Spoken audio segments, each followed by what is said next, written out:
तो इसका जो पहला डायमेंशन है वो हमने शॉर्टलिस्ट किया था राजनीतिक सिद्धांत का अर्थ।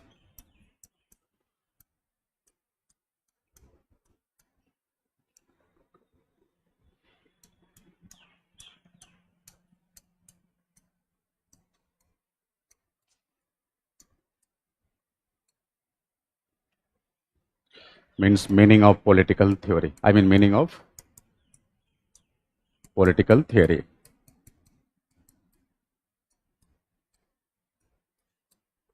है ना। इसको करने के बाद फिर हम बात करेंगे approaches to study political theory, यानी राजनीतिक सिद्धांत से जुड़े विभिन्न उपागम। तो सिलेबस का कॉन्फ़िगरेशन हमने कर लिया था, हाँ, कि राजनीतिक सिद्धांत के अर्थ के अंदर कौन कौन से फैसेट पढ़ेंगे और इसके उपागमों के अंदर कौन कौन से उपागमों को पढ़ेंगे, जिसमें हमने बात की थी परंपरागत उपागम और आधुनिक उपागमों की। परंपरागत उपागमों की श्रेणी में हमने रखा था दार्शनिक उपागम, ऐतिहासिक उपागम।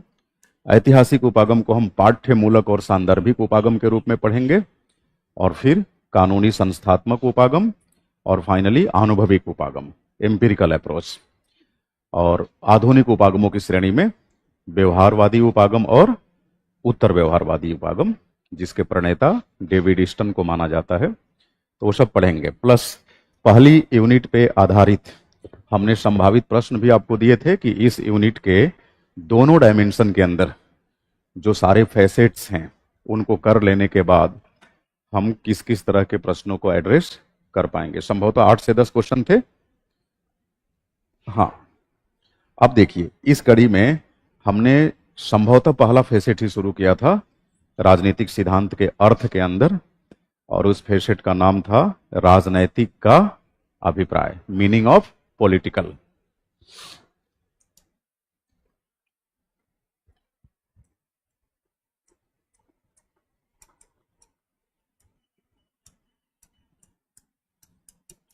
बहुत जल्दी ही आपको पार्ट ए यानी political theory, ideology and thought, इसका प्रिंटेड नोट्स प्रोवाइड कर दिया जाएगा, और साथ में एक वर्कबुक, जिस वर्कबुक में हर यूनिट के करस्पॉन्डिंग क्वेश्चंस होंगे।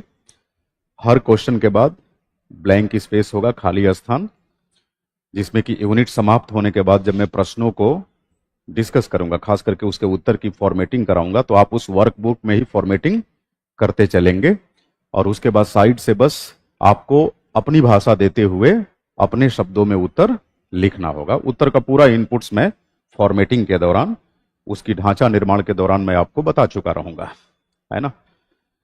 तो जल्दी ही 1-2 दिन के भीतर आपको ये दोनों चीजें मिल जाएगी। आप ये मान के चलिए कि पहली यूनिट खत्म होते होते आपके पास वर्कबुक आ जाएगी, और उस वर्कबुक में पार्ट ए के अंदर कम से कम 125 क्वेश्चंस होंगे। मतलब 10 यूनिट मिला दिया जाए तो लगभग 125-30 क्वेश्चंस होंगे।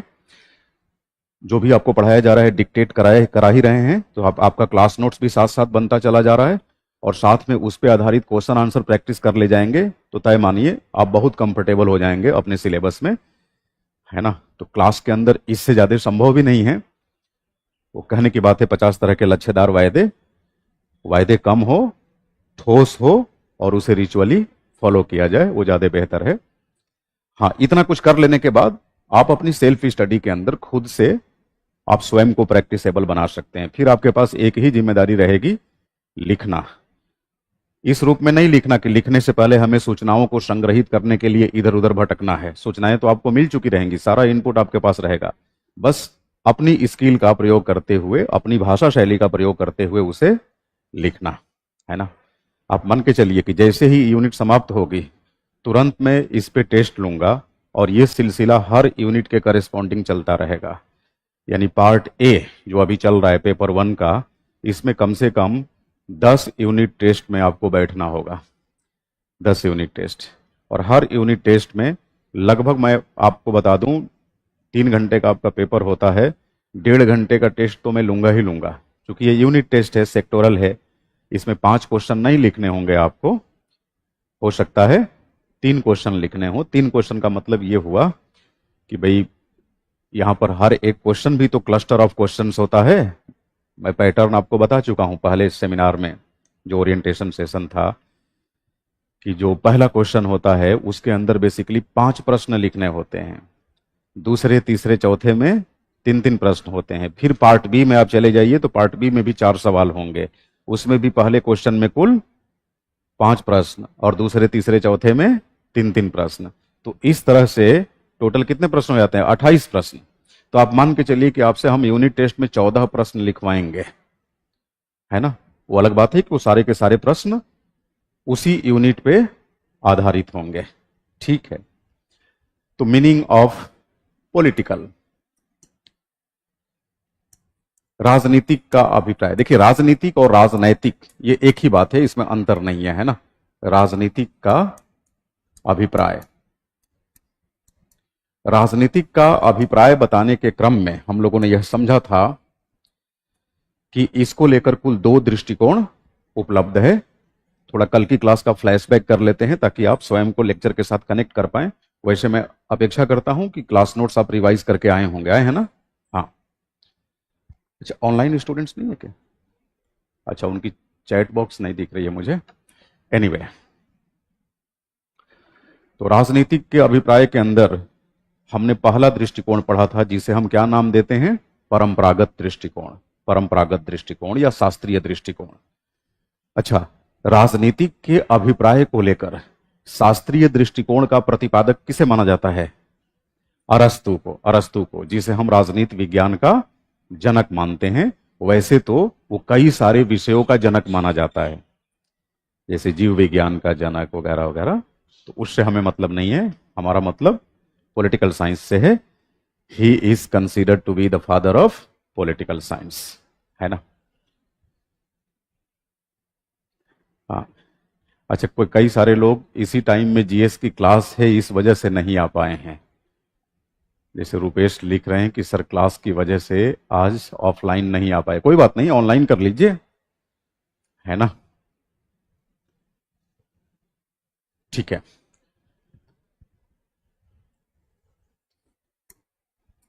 परंपरागत दृष्टिकोण और आधुनिक दृष्टिकोण। कल हम लोग काफी विस्तार से समझे थे परंपरागत दृष्टिकोण के बारे में।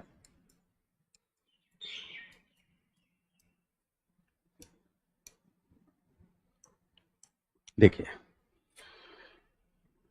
यह दृष्टिकोण बेसिकली किसके द्वारा प्रतिपादित किया गया? अरस्तु के द्वारा। अब अरस्तु का जो कालखंड है आज से लगभग 2500-2600 वर्ष पहले का कालखंड है। उन दिनों अरस्तु जिस देश के रहने वाले थे, यूनान के, यूनान की अगर राजनीतिक व्यवस्था का आप जायजा ले तो पाएंगे कि यूनान में नगर राज्य का कंसेप्ट हुआ करता था। नगर राज्य का सीधा सपाट मतलब हुआ कि अलग अलग शहर ही, अलग अलग नगर ही देश की तरह ट्रीट किए जाते थे। समझ रहे मेरी बात? यानी नगरों को ही क्या माना जाता था? देश माना जाता था। हाँ, तो अरस्तु ने यह कहा कि भाई नगर राज्य के प्रबंधन से संबंधित, या फिर कह सकते हैं कि राज्य के शासन प्रशासन के प्रबंधन से संबंधित जो भी गतिविधियां हैं उनको हम क्या नाम देंगे? राजनैतिक गतिविधियां। और इससे इतर यानी घर परिवार समाज से जुड़े हुए जो मसले होंगे उनको हम किस नाम से पुकारेंगे? व्यक्तिगत गतिविधियां। और इस तरह से अरस्तु कहते हैं कि संपूर्ण मानव जीवन 2 तरह की गतिविधियों में बटा होता है, एक सार्वजनिक जीवन से जुड़ी हुई गतिविधियां और दूसरी व्यक्तिगत जीवन से। व्यक्तिगत जीवन का सीधा मतलब है घर परिवार से संबंधित मसले, जिसका एग्जाम्पल हम लोगों ने कल समझा था, शादी विवाह, तलाक, वसीयत, ये सब। हाँ, इसके अलावा राज्य के शासन प्रशासन से संबंधित, चाहे वो प्रत्यक्ष रूप से संबंधित हो या फिर अप्रत्यक्ष रूप से, आप समझ लीजिए कि आप राजनीतिक गतिविधियों को अंजाम दे रहे हैं, यानी सार्वजनिक जीवन से जुड़ी गतिविधियां। और इस तरह से अरस्तु सार्वजनिक जीवन से जुड़ी हुई गतिविधियों को पॉलिटिकल एक्टिविटीज कहते हैं। क्यों पॉलिटिकल एक्टिविटीज कहते हैं?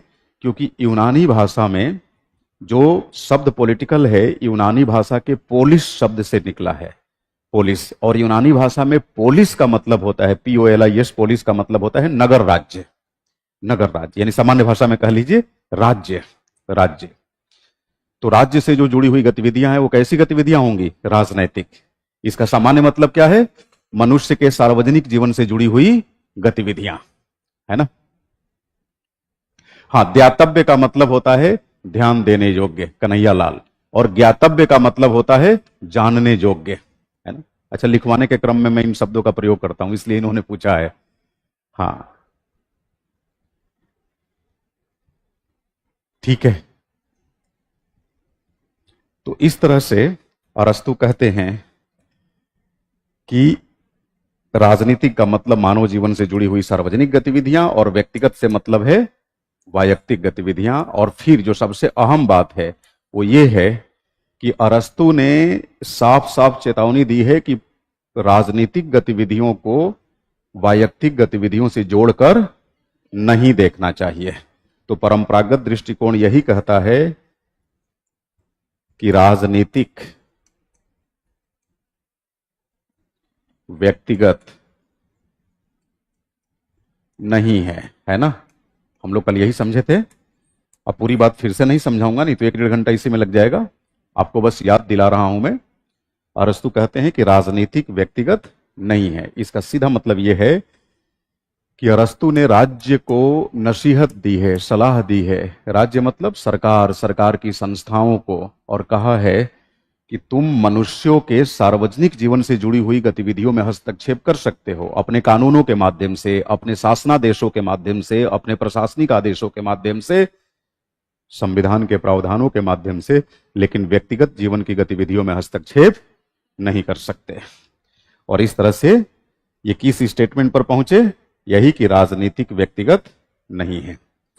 अब सवाल यह उठता है कि अरस्तु राज्य को वैयक्तिक मामलों में हस्तक्षेप करने से क्यों रोकते हैं? उनका मानना है कि अगर हम वैयक्तिक या पारिवारिक मामलों में राज्य के हस्तक्षेप को स्वीकार करेंगे तो कोई भी व्यक्ति सहजता के साथ अपना जीवन यापन नहीं कर पाएगा, क्योंकि यह सामान्य सी अवधारणा है कि हर व्यक्ति अपने पारिवारिक सामाजिक मूल्यों के साथ जीवन जीने में अधिक सहज महसूस करता है। भले आपको लगेगा कि किसी सामाजिक या सांस्कृतिक समूह के जो मूल्य हैं या फिर उनके जीवन जीने के जो रहन सहन हैं, ढंग है, हमारी जीवनचर्या से विपरीत है, और हो सकता है आपको अपनी जीवनचर्या अच्छी लगे और उनकी जीवनचर्या खराब लगे। बावजूद इसके जिसकी जीवनचर्या आपको खराब लग रही है, जरा उससे बात करिए कि आप अपने पारिवारिक सामाजिक मूल्यों के साथ कैसा महसूस कर रहे हैं, तो उनका जवाब होगा हम तो बड़े सहज महसूस करते हैं। और आमतौर पर इस तरह की धारणा वहां बहुत आवश्यक हो जाती है, उस देश में बहुत आवश्यक हो जाती है जिस देश में बहुलवादी सामाजिक स्वरूप हो, बहुसंस्कृतिवादी अवधारणा हो, यानी अलग अलग संस्कृतियों के साथ जीवन जीने वाले लोग हों। जब बहुसंस्कृतिवाद होगा तो बहुसंस्कृतिवाद एक ऐसी राजनीतिक अवधारणा है जो इस सिद्धांत में यकीन करती है कि असमानता समानता से बेहतर है। अब जैसे मान लीजिए यहां पर 3 कल्चरल ग्रुप्स हैं, C1, C2 और C3। C1 के जो कल्चरल वैल्यूज हैं A, B और C है। C2 के कल्चरल वैल्यूज D, E और F है, और C3 के कल्चरल वैल्यूज M और N है। हो सकता है C1 का जो कल्चरल वैल्यू B है वो C3 के कल्चरल वैल्यू N के सीधे सीधे अपोजिट हो, यानी असमान। तो क्या आप यहां पर समानता कायम करने की कोशिश करेंगे? नहीं। अगर समानता कायम करने की कोशिश करेंगे तो ना तो C1 को खुशी होगी और ना ही, भाई समानता ऐसे ही कायम होगी ना कि C3 को आप कन्विंस करेंगे, विश्वास में लेंगे कि ऐसा है, तुम अपने N प्रिंसिपल को B बना लो। क्या वो एक्सेप्ट करेगा प्रपोजल? नहीं। अगर मान लीजिए C1 से कहते हैं कि देखो भैया तुम अपने B प्रिंसिपल को N बना लो, क्या ये एक्सेप्ट करेगा? तो यहां समानता अच्छी है कि असमानता? असमानता। तो बहुसंस्कृतिवाद एक ऐसी अवधारणा है जो असमानता को समानता पर वरीयता देती है, और असमानता को समानता पर वरीयता देना तब बेहद आवश्यक हो जाता है जब किसी देश में वैविध्य मूलक सामाजिक व्यवस्था हो, बहुसंस्कृतिवादी सामाजिक व्यवस्था हो। समझ रहे मेरी बात? हाँ। तो इन चीजों का अरस्तु ने बखूबी ख्याल रखा है। ठीक है, चलो जी। हमने ये भी कल पढ़ा था कि राजनीतिक के अभिप्राय को लेकर अरस्तु की जो मान्यता है, कौन सी मान्यता? यही कि राजनीतिक व्यक्तिगत नहीं है। इसको हम भारतीय संविधान से कैसे कनेक्ट करेंगे? तो आपको याद होगा हम लोगों ने भारतीय संविधान के भाग 3 के अंतर्गत अनुच्छेद 13 का हवाला दिया था। अनुच्छेद 13 में भी किसका? 13 परंतुक 3 का, 13 परंतुक 3 का। और 13 परंतुक 3 के अंदर हमने यह पाया था कि राज्य की विधियों के दायरे में वैयक्तिक विधियों को नहीं रखा गया है। ऐसा इसलिए कि राज्य वैयक्तिक मामलों में हस्तक्षेप न करे। तो बताइए, भारतीय संविधान अनुच्छेद 13 परंतुक 3 के हवाले से क्या अरस्तु के राजनीतिक पर प्रकट किए गए इस अभिप्राय को जस्टिफाई कर रहा है कि नहीं कर रहा है? यहां तक तो आपकी अंडरस्टैंडिंग बिल्कुल क्लियर है, एकदम ब्लैक एंड व्हाइट। ठीक, अब देखिए, अब हम लोग बात करेंगे दूसरे दृष्टिकोण पे। अभी तक मैं फ्लैशबैक प्रोवाइड कर रहा था आपको पिछली क्लास का। राजनीतिक को लेकर जो आधुनिक अभिप्राय है, दूसरा अभिप्राय, वो है कि व्यक्तिगत ही राजनीतिक है या फिर राजनीतिक ही व्यक्तिगत है। और मैं आपको बताया हूं कि इस अभिप्राय का जनक किसे माना जाता है? कैरोल हानिस को। कैरोल हानिस बेसिकली एक उग्र नारीवादी विचारिका हैं। कैसी विचारिका? उग्र नारीवादी, यानी रैडिकल फेमिनिस्ट स्कॉलर हैं, रैडिकल फेमिनिस्ट स्कॉलर। तो अब आप हेडिंग डालेंगे। अब यहां से आपकी क्लास बिल्कुल फ्रेश स्टार्ट हो रही है। अभी तक तो हम कल की क्लास का ही रिवीजन करा रहे थे आपको।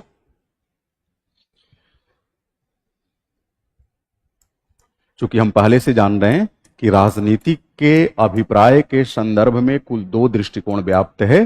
पहला परंपरागत दृष्टिकोण जो अरस्तु का था, जिसके बारे में हमने बखूबी पढ़ लिया। अब राजनीतिक के अभिप्राय के संदर्भ में आधुनिक दृष्टिकोण।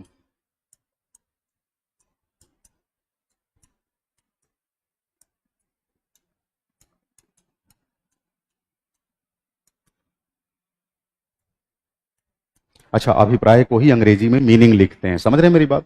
तो अभी हम लोग पहला डायमेंशन ही कर रहे हैं। कौन सा डायमेंशन है? मीनिंग ऑफ पॉलिटिकल थ्योरी, राजनीतिक सिद्धांत का अर्थ, राजनीतिक सिद्धांत का अभिप्राय। हां, तो राजनीतिक के अभिप्राय के संदर्भ में आधुनिक अथवा समकालीन दृष्टिकोण। अब इस दृष्टिकोण के प्रणेता के रूप में, प्रतिपादक के रूप में हम किसे मानते हैं? हाँ,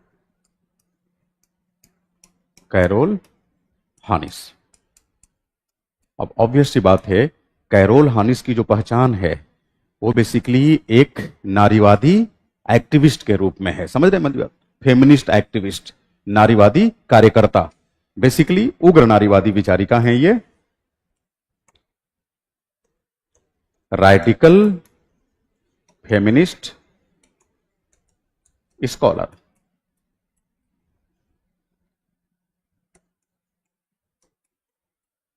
उग्र नारीवादी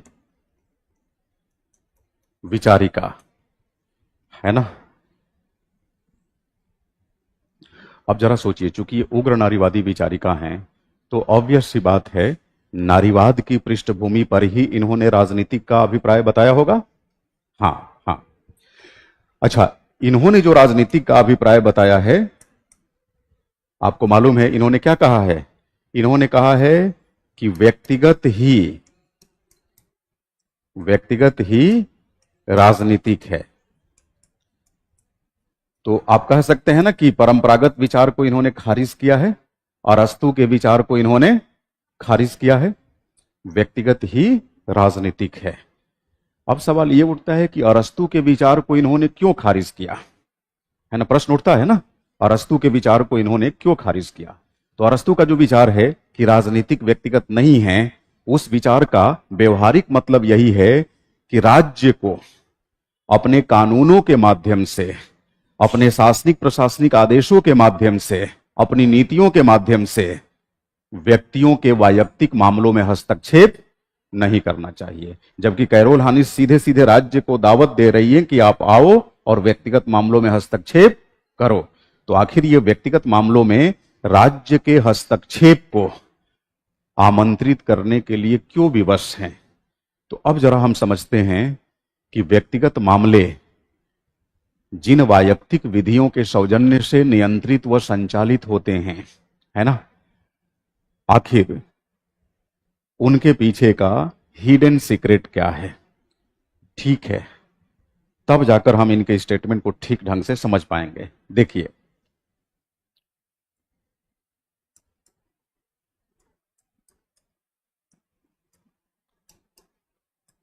व्यक्तिगत मामले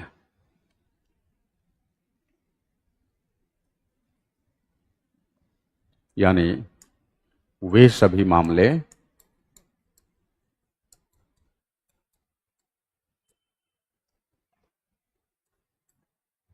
जिनका संबंध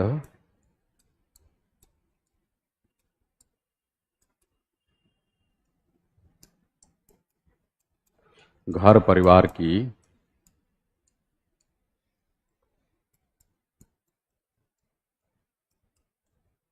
चार दीवारी से हो, यानी पारिवारिक मामले कह लीजिए, पारिवारिक मामले लाइक हाँ, विवाह, तलाक, वसीयत इत्यादि, है ना, यही सारे पारिवारिक मामले हैं। अब कैरोल हानिस कहती है कि अरस्तु तो राज्य को मना कर दे रहा है कि तुम पारिवारिक मामले में हस्तक्षेप ना करो। पारिवारिक मामलों में किसी भी तरह का नियंत्रण किसके माध्यम से किया जाएगा? पारिवारिक कानूनों के माध्यम से, व्यक्तिगत कानूनों के माध्यम से, राज्य के कानूनों के माध्यम से नहीं।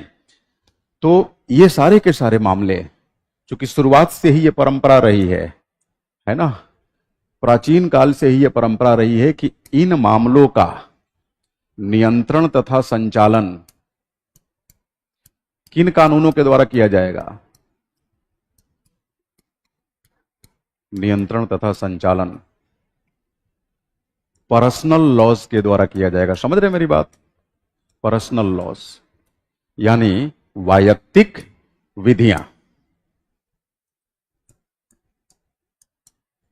वैयक्तिक विधियां, राज्य की विधियां यहां काम नहीं करेंगी। समझ रहे मेरी बात? वैयक्तिक विधियां। अब सवाल यह उठता है कि भाई वैयक्तिक विधियों का स्रोत क्या है ना?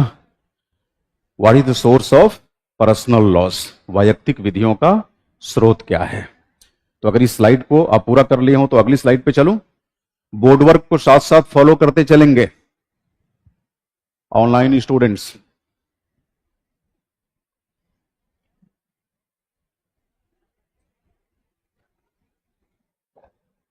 यस, देखिए,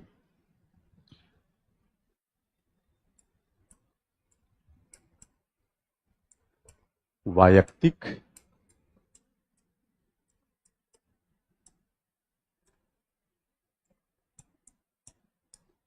विधियों का स्रोत क्या है? इनका स्रोत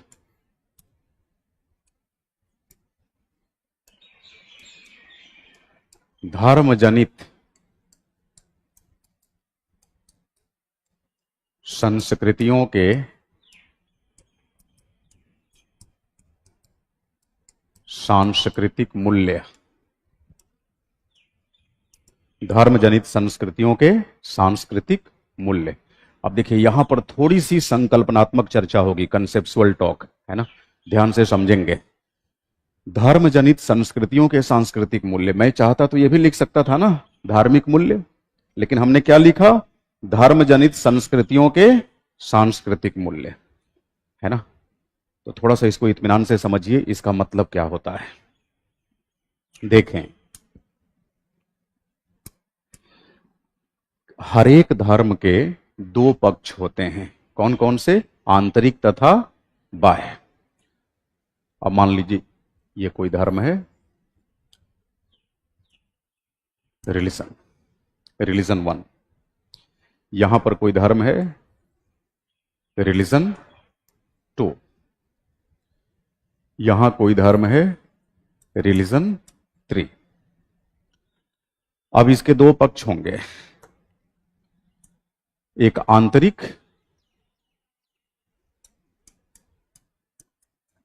और दूसरा बाह्य। यहां भी यही समीकरण चलेगा, आंतरिक और बाह्य। आंतरिक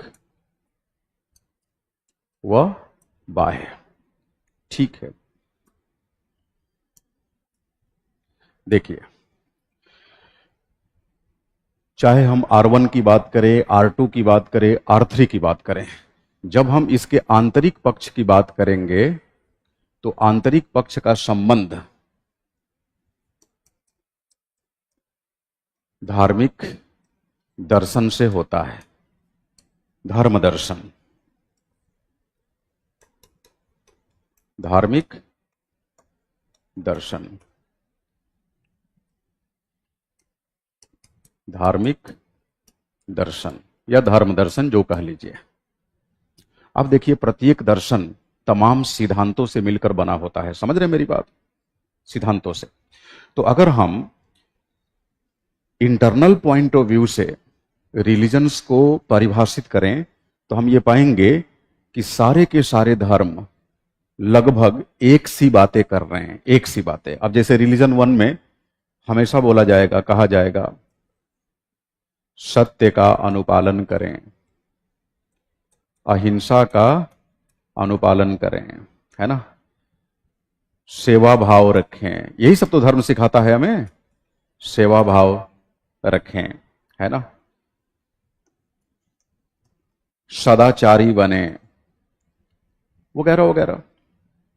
प्लस आप कह सकते हैं समानता, न्याय, बंधुता, ये सारे के सारे धर्म सिखाते हैं, इत्यादि। आपको नहीं लगता कि यही बात रिलीजन 2 के अंदर भी है? ऐसा कोई धर्म मुझे बता दीजिए जो कहता है कि आप अपने जीवन में खुलकर झूठ बोलें, ऐसा कोई धर्म है? नहीं। आप खुलकर हिंसा फैलाएं, ऐसा कोई धर्म है? नहीं। तो यही तो धर्म दर्शन है, सत्य,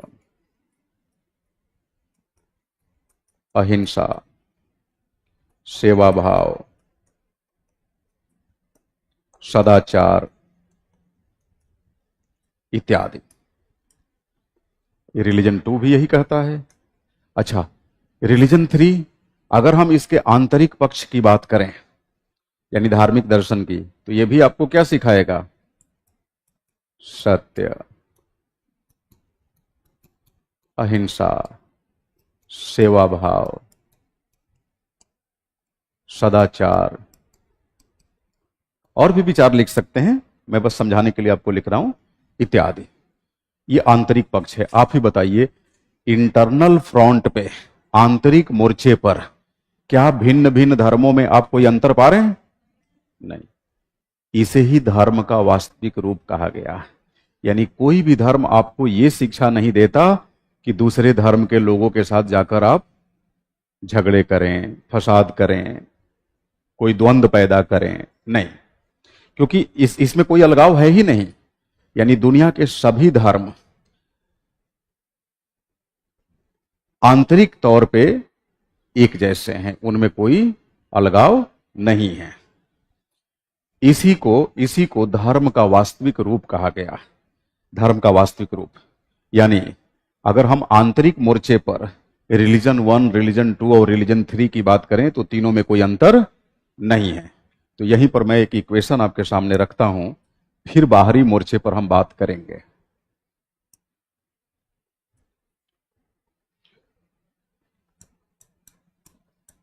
यानी आंतरिक मोर्चे पर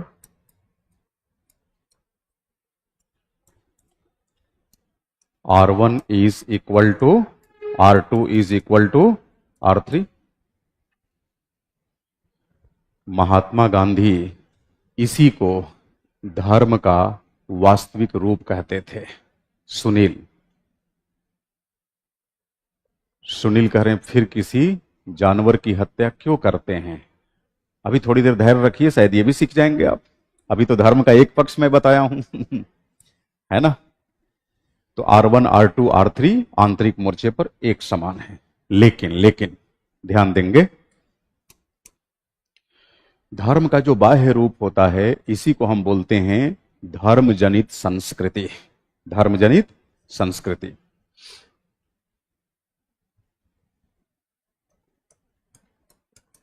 संस्कृति, यहां भी धर्म का जो बाह्य रूप है क्या है? संस्कृति। संस्कृति, संस्कृति पर सबसे ज्यादा अगर किसी चीज का प्रभाव होता है, ध्यान दीजिएगा, तो भूगोल का प्रभाव होता है। समझ रहे मेरी बात? हाँ, every culture is largely influenced by geography.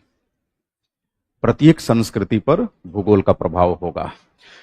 अब चाहे वो संस्कृति किसी भी धर्म के बुनियाद पर पैदा क्यों ना हुई हो, भूगोल उसे प्रभावित करेगा। लेमैन्स टर्म में, आम बोलचाल की भाषा में, संस्कृति का मतलब होता है हमारी जीवनचर्या, जीवन शैली, खान पान, पहनावा ओढ़ावा, बोली भाषा वगैरह वगैरह। समझ रहे हो मेरी बात? अच्छा जरा सोचिए, इस्लाम धर्म की उत्पत्ति अरब वर्ल्ड में हुई, तो इस्लाम धर्म से संबंधित जितने महत्वपूर्ण ग्रंथ हैं आप देखेंगे वो किस भाषा में मिलेंगे आपको? मुख्य रूप से अरबी भाषा में मिलेंगे। अरबी भाषा में आप सुबह शाम की जो आजान सुनते हैं या जो भी मस्जिदों से, वो किस भाषा में होती है? अरबी भाषा में। तो बताइए, जहां इस धर्म की उत्पत्ति हुई वहां बोली जाने वाली भाषा का इस धर्म पे प्रभाव है कि नहीं है? समझ रहे मेरी बात? अब आप देखेंगे हिंदू धर्म ग्रंथ, अब चूंकि हिंदुत्व की उत्पत्ति कहां हुई? भारत में। तो आप इन धर्म ग्रंथों को देख लीजिए, कोई भी धर्म ग्रंथ मूल रूप से अंग्रेजी में मिलेगा क्या? नहीं मिलेगा। हिंदी या हिंदी से जुड़ी हुई बोलियों में मिलेगा, उपभाषाओं में मिलेगा। समझ रहे मेरी बात? तो इसे कहते हैं कल्चरल इन्फ्लुएंस धर्मों के ऊपर, या धर्म से जुड़ी हुई चीजों को जिसे आप कल्चर का रूप लेते हैं, आप कह सकते हैं ज्योग्राफिकल इन्फ्लुएंस। Geographical influence. खैर, तो ये जो संस्कृति है, संस्कृति का सामान्य मतलब है रहन सहन।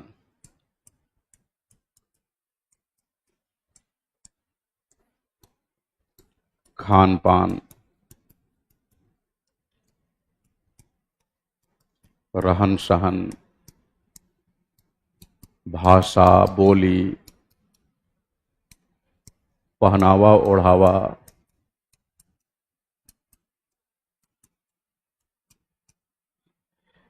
है ना। आप इसे किसी धर्म विशेष से जरूर जोड़ सकते हैं, लेकिन ध्यान रखिएगा, इसे धर्म का एसेंशियल पार्ट नहीं बोलेंगे। ये धर्म का एसेंशियल पार्ट नहीं है, ये धर्म का बाई प्रोडक्ट है। अच्छा, आप ये भी नहीं कह सकते कि इनका संबंध धर्म से नहीं है, संबंध धर्म से है, लेकिन ये सबसे ज्यादा इन्फ्लुएंस किससे हैं? धर्म की तुलना में ज्योग्राफी से इन्फ्लुएंस्ड हैं। इसीलिए धर्म जनित संस्कृतियों में विभेद आपको दिख जाएगा, लेकिन आंतरिक रूप से, तात्विक रूप से, पीथ एंड सब्सटेंस के पॉइंट ऑफ व्यू से धर्मों में कोई विभेद नहीं होगा। ये केवल बाह्य रूप में आपको विभेद दिखेगा। अब जैसे मान लीजिए, जो सिख धर्म का अनुसरण करते हैं तो आप देखते हैं टर्बन बांधते हैं, है ना, K5 धारण करते हैं, कच्छा, कृपाण, कंघा वगैरह वगैरह। जो हिंदुत्व को फॉलो करते हैं तो उनको देखेंगे टीका लगाएंगे, है ना, पूजा पाठ। तो ये सब जो इस्लाम को फॉलो करते हैं तो इस्लामिक अटायर जिसको कहते हैं वो पहनेंगे, जैसे टोपी लगाएंगे और उस तरह से। तो इनका संबंध धर्म से तो है, लेकिन इसे हम धर्म का एसेंशियल पार्ट नहीं कहेंगे। ये वास्तव में किसका पार्ट है? धर्म जनित संस्कृति का पार्ट है। मेरी बात समझ रहे हैं?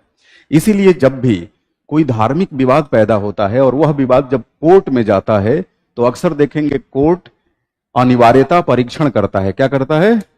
अनिवार्यता परीक्षण।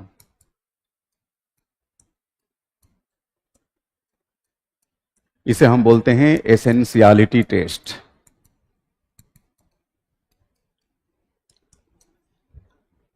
यानी धर्म से जुड़े हुए जिस मुद्दे को कोर्ट में लाया जाता है, जो डिस्प्यूटिंग मुद्दा है, तो उस पर कोर्ट जांच करता है, उसका परीक्षण करता है और देखता है कि क्या यह मामला, जिसे धार्मिक मामला कहा जा रहा है, ये वास्तव में धर्म का अभिन्न हिस्सा है भी या नहीं।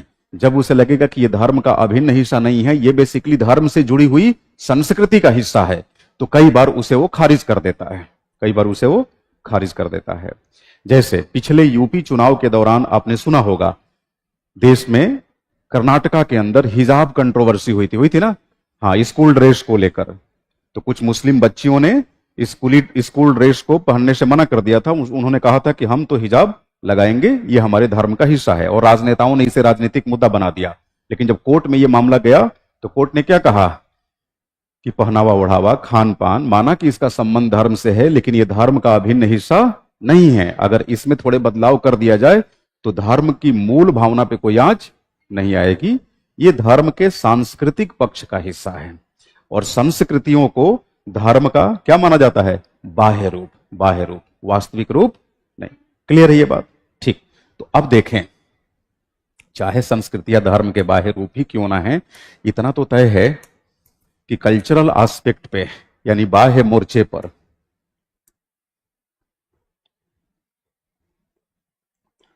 बाह्य मोर्चे पर बताइए, अलग अलग धर्मों में समानता दिखेगी कि विविधता दिखेगी? R1 is not equivalent to R2 is not equivalent to R3। यानी धर्म अपने आंतरिक पक्ष को लेकर एक जैसा है, धर्मों में कोई विभेद नहीं है, लेकिन बाह्य पक्ष के लिहाज से यह विभेद दिखेगा कि नहीं दिखेगा।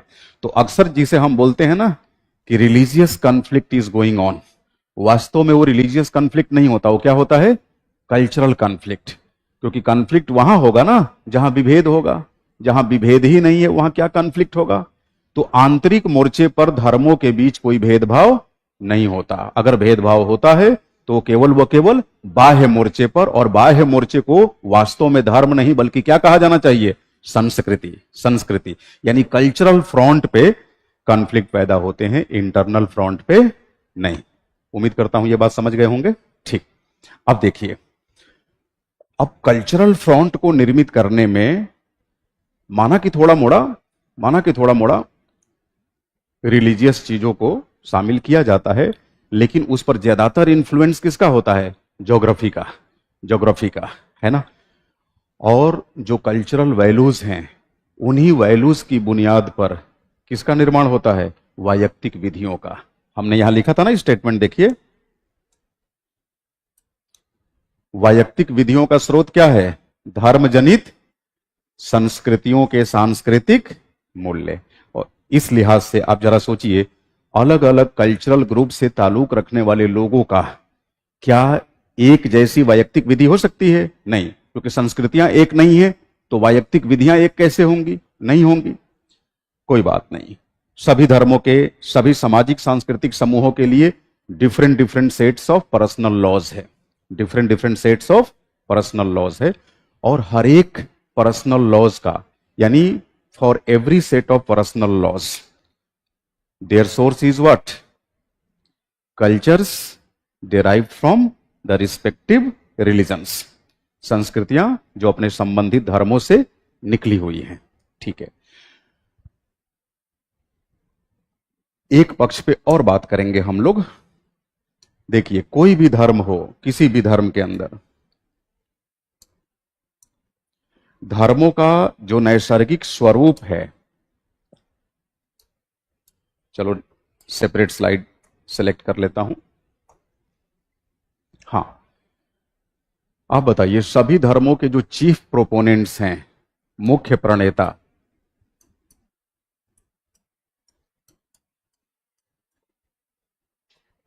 बताइए मेल है कि फीमेल है?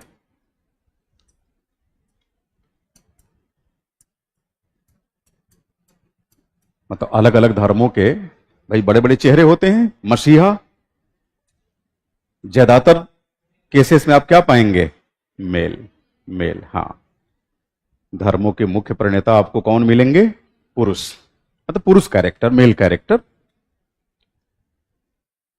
दूसरी बात, धर्मों को समझने और समझाने के पर्पस से जो धर्म ग्रंथ उपलब्ध कराए गए हैं, उन धर्म ग्रंथों को लिखने वाले भी ज्यादातर कौन होंगे? मेल।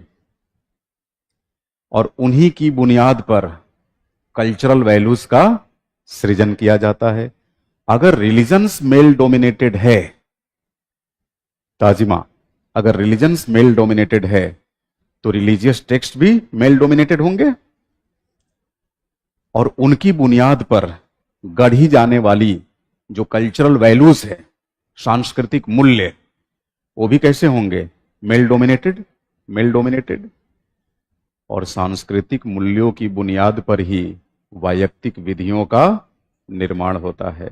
तो बताइए, वायक्तिक विधियां अपनी मूल प्रवृत्ति में पितृसत्ता को बढ़ावा देंगी या मातृसत्ता को? पितृसत्ता। ये बात समझ में आई कि नहीं? यस। तो हम लोग अभी तक की चर्चा के बाद इसी निष्कर्ष पे पहुंचे कि वायक्तिक विधियां यानी पर्सनल लॉज अपनी मूल प्रकृति में कैसी हैं? पैट्रियार्कल हैं। पैट्रियार्कल हैं।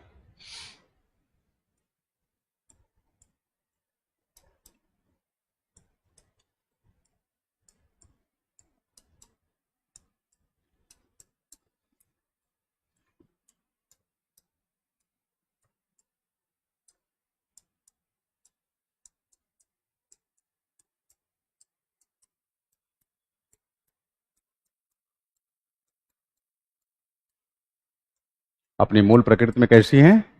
पितृसत्तात्मक है। पितृसत्तात्मक है, पैट्रियार्कल हैं। ठीक है।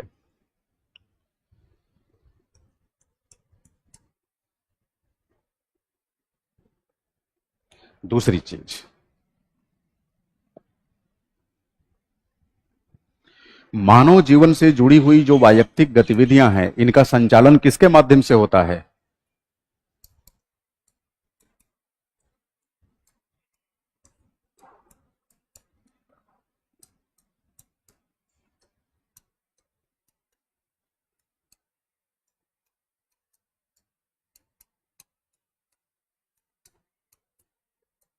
मानव जीवन से जुड़े वायक्तिक मामलों का नियंत्रण व संचालन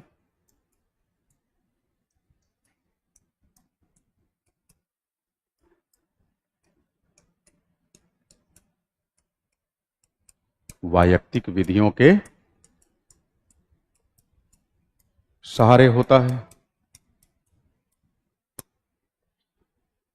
है ना? वायक्तिक गतिविधियों का मतलब तो आप समझ रहे हैं ना? यही शादी विवाह तलाक वगैरह ये सब। तो जरा सोचिए, इन वायक्तिक मामलों का संचालन, भाई वायक्तिक मामले ऐसा तो है नहीं कि केवल पुरुषों से जुड़े हुए मामले हैं। पुरुष स्त्री सभी से जुड़े हुए मामले हैं, मेल और फीमेल दोनों से जुड़े हुए मामले हैं। और इन मामलों का नियंत्रण व संचालन किसके माध्यम से हो रहा है? वायक्तिक विधियों से ना? आप बताइए, ये जो वायक्तिक विधियां हैं, इनका झुकाव किसकी तरफ है? मेल की तरफ। समझ रहे मेरी बात? आप जरा सोचिए, अगर थोड़ा थोड़ा ही वायक्तिक मामलों में वायक्तिक विधियां अगर पुरुषों का अतिरिक्त साथ देती जाएं, पुरुषों को अतिरिक्त लाभ पहुंचाती जाएं, तो सैकड़ों हजारों वर्षों के बाद आपको नहीं लगता कि स्त्रियों की स्थिति पुरुषों की तुलना में बहुत कमजोर हो जाएगी? कमजोर हो जाएगी।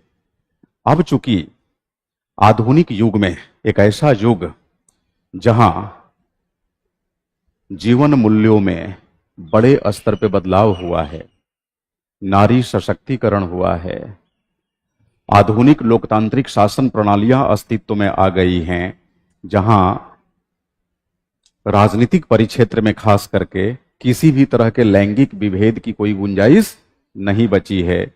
ऐसी स्थिति में महिलाएं अपने खिलाफ हो रहे किसी भी तरह के अन्याय पर अब खुलकर बोलेंगी, क्योंकि एम्पावर्ड हुई हैं, सशक्त हुई हैं पहले की तुलना में। अब महिलाओं ने वायक्तिक विधियों पर सवाल खड़े करने शुरू कर दिए। सभी वायक्तिक विधियों पर नहीं, वे सारी वायक्तिक विधियां जो लैंगिक दृष्टिकोण से कुछ ज्यादा ही पूर्वाग्रहग्रस्त हैं, जिनकी वजह से वैयक्तिक मामलों में, घरेलू व पारिवारिक मामलों में महिलाओं को बैकफुट पे जाना पड़ता है, पुरुषों को अतिरिक्त लाभ मिल जाता है। तो अब महिलाएं उस पर सवाल करने लगी हैं। समझ रहे मेरी बात? और सवाल करते हुए महिलाएं सबसे पहले अपने समूह के भीतर सवाल करती हैं कि भाई हमारा समाज जो लंबे समय से इन घिसी पिटी परंपराओं की बुनियाद पर कुछ घिसी पिटी वैयक्तिक विधियों को ढोए चले आ रहा है, त्वरित सुधार करो, इसमें शीघ्रता शीघ्र इसमें सुधार करो। अब पता चला कि समाज के भीतर से सुधार के लिए कोई कदम अगर नहीं उठाया गया तो फिर वो महिलाएं किसके सामने आवाज बुलंद करेंगी? सरकार के सामने। अब सरकार कहेगी नहीं नहीं नहीं, अरस्तु ने मना किया है, घरेलू मामलों में हम हस्तक्षेप नहीं करेंगे। तब महिलाएं क्या कहेंगी? कोई बात नहीं, तुम अरस्तु को मानो, चुनाव आने दो, हम तुम्हें बताएंगे कि तुम्हें क्या करना चाहिए, क्योंकि मताधिकार सभी को प्राप्त है। अब बताइए, उदार लोकतांत्रिक शासन प्रणालियां अब नारी अधिकारों के सामने, जो कि लॉजिकल है, तार्किक है, राजनीतिक प्रणालियों को झुकना पड़ेगा कि नहीं? झुकना पड़ेगा। और अब आधुनिक दौर में राजनीतिक व्यवस्थाएं आंतरिक मामलों में हस्तक्षेप करने के लिए विवश हो चुकी हैं। जैसे आप देखेंगे हमारे यहां घरेलू हिंसा के विरुद्ध कानून है, जिससे कि महिलाओं को सुरक्षा प्रदान किया जा सके। अभी आप देखेंगे ट्रिपल तलाक को लेकर राज्य को कानून बनाना पड़ा। ये क्या साबित कर रहा है? ये यही साबित कर रहा है कि व्यक्तिगत ही राजनीतिक है, घरेलू ही सार्वजनिक है। यानी स्टेट को, राज्य को, शासनिक प्रणाली को साफ साफ नारी अधिकारवादियों ने चुनौती दे डाली कि राजनीतिक और व्यक्तिगत के बीच विभेद पैदा करना तुम बंद कर दो, जितना जल्दी बेहतर होगा। राजनीतिक और व्यक्तिगत को एक मान लो, इसमें कोई अलगाव नहीं है। क्योंकि अगर तुम अलगाव कर रहे हो, इसका मतलब कि तुम्हें केवल मतदाताओं की आधी आबादी की चिंता है। वोट तो सबसे लेते हो, लेकिन चिंता किसकी करते हो? पुरुषों की। समझ रहे मेरी बात? तो चूंकि कैरोल हानिस नारी अधिकारवादी विचारिका हैं, तो उन्होंने साफ साफ कहा कि भाई व्यक्तिगत और राजनीतिक में विभेद करने का सबसे बड़ा जो दुष्परिणाम है वो ये है कि पारिवारिक व सामाजिक मामलों में महिलाओं को पुरुषों की तुलना में कमजोर स्थिति में रहना पड़ता है, जो उचित नहीं है, जो स्वीकार्य नहीं है। अब 21वीं सदी की महिला इसे स्वीकार नहीं करेगी। समझ गए? व्यक्तिगत ही राजनीतिक है का क्या मतलब हुआ? अब बताइए, अभी एक बार समझ लीजिए अच्छे से, फिर मैं इसको डिक्टेट करा दूंगा संक्षेप में इसकी सिनॉप्सिस। अब मान लीजिए सपोज, जैसे हमने परंपरागत विचार पढ़ा राजनीतिक के अर्थ को लेकर, खास करके जो अरस्तु के हवाले से प्रस्तुत किया गया था, जिसमें यह कहा गया कि राजनीतिक व्यक्तिगत नहीं है, यानी सार्वजनिक व्यक्तिगत अथवा घरेलू नहीं है। उसका रिफरेंस हमने इंडियन कॉन्स्टिट्यूशनल स्कीम में देखा कि नहीं देखा? तो कैरोल हानिस ने राजनीतिक को लेकर जो आधुनिक विचार दिया है, विचार यह है कि राजनीतिक और व्यक्तिगत में कोई अंतर नहीं है। कहने का मतलब राजनीतिक ही व्यक्तिगत है अथवा व्यक्तिगत ही राजनीतिक है। क्या इसका हमारे संविधान पे कोई प्रभाव दिखता है? Exactly yes. तो इसको आप कहां से कनेक्ट करेंगे? आर्टिकल 44 से, संविधान के भाग 4 में दिया हुआ अनुच्छेद 44। अनुच्छेद 44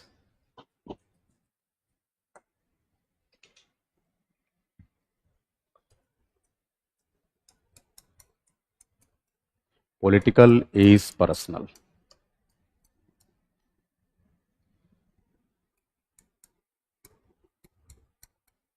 राजनीतिक ही व्यक्तिगत है। इसका संबंध किससे है हमारे संविधान में? इंडियन कॉन्स्टिट्यूशन में आर्टिकल 44, जो किसकी बात करता है? Uniform civil code. अब देखिए आर्टिकल 44 सलाम भाग 4 का हिस्सा है। राज्य के नीति निदेशक सिद्धांत, directive principles of state policy. हाँ,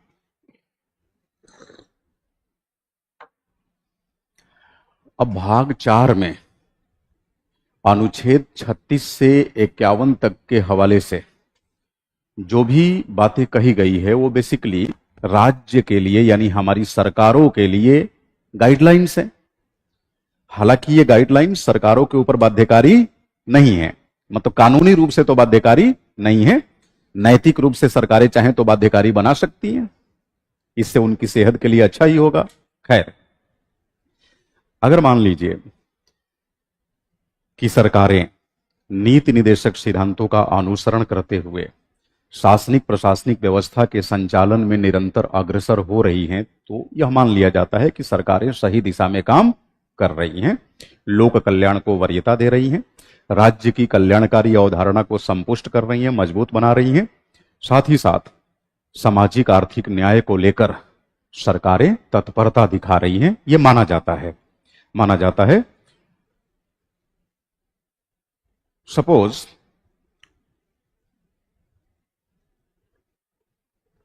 अगर अनुच्छेद 44 जो कि राज्य से अपेक्षा करता है कि तुम समान नागरिक संहिता लाओ,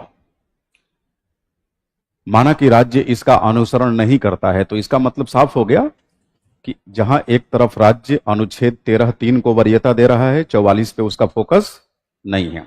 और अगर मान लीजिए 44 को अपना लिया तो फिर रिस्क है कौन सा, अनुच्छेद 13 परंतुक 3 का। तो बताइए इन दोनों ही स्टेटमेंट्स को या दोनों ही अवधारणाओं को कौन कौन, राजनीतिक व्यक्तिगत नहीं है, पहली अवधारणा राजनीतिक ही व्यक्तिगत है, दूसरी इन दोनों का हमारे संविधान पे प्रभाव है।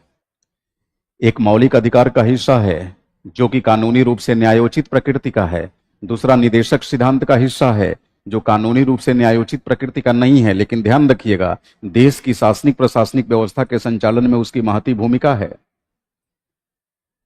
अब बताइए ऐसे में राजनीतिक और व्यक्तिगत के मध्य व्याप्त द्वंद्व के सापेक्ष आपको नहीं लगता कि राज्य कीम कर्तव्य विमूढ़ता की स्थिति में आ जाएगा, असमंजस की स्थिति में, क्या करें क्या ना करें। तो यहां पर अगर मान लीजिए आपसे कोई सुझाव मांगे कि बताइए राजनीतिक और व्यक्तिगत के मध्य भारतीय राजनीतिक व्यवस्था के अंदर तालमेल स्थापित करने के उद्देश्य से आपकी राय में सर्व उपयुक्त समाधान क्या हो सकता है, क्या बताएंगे? समान नागरिक संहिता को अपना लेना, 13, 3 और 44 में क्या करेंगे? बिल्कुल, कहने का मतलब कि मध्यम मार्गी तरीका अपनाएंगे आप समान नागरिक संहिता को भी खारिज नहीं करेंगे, समान नागरिक संहिता को अपनाने की कोशिश करेंगे। समान नागरिक संहिता अपनाने का मतलब यह कतई नहीं हुआ कि अलग अलग सांस्कृतिक समूहों के वैयक्तिक मामलों के संचालन के लिए single set of personal laws बना दिया जाए, ऐसा कुछ नहीं है। Different sets of personal laws बने रहेंगे, different sets of personal law. जैसे मान लीजिए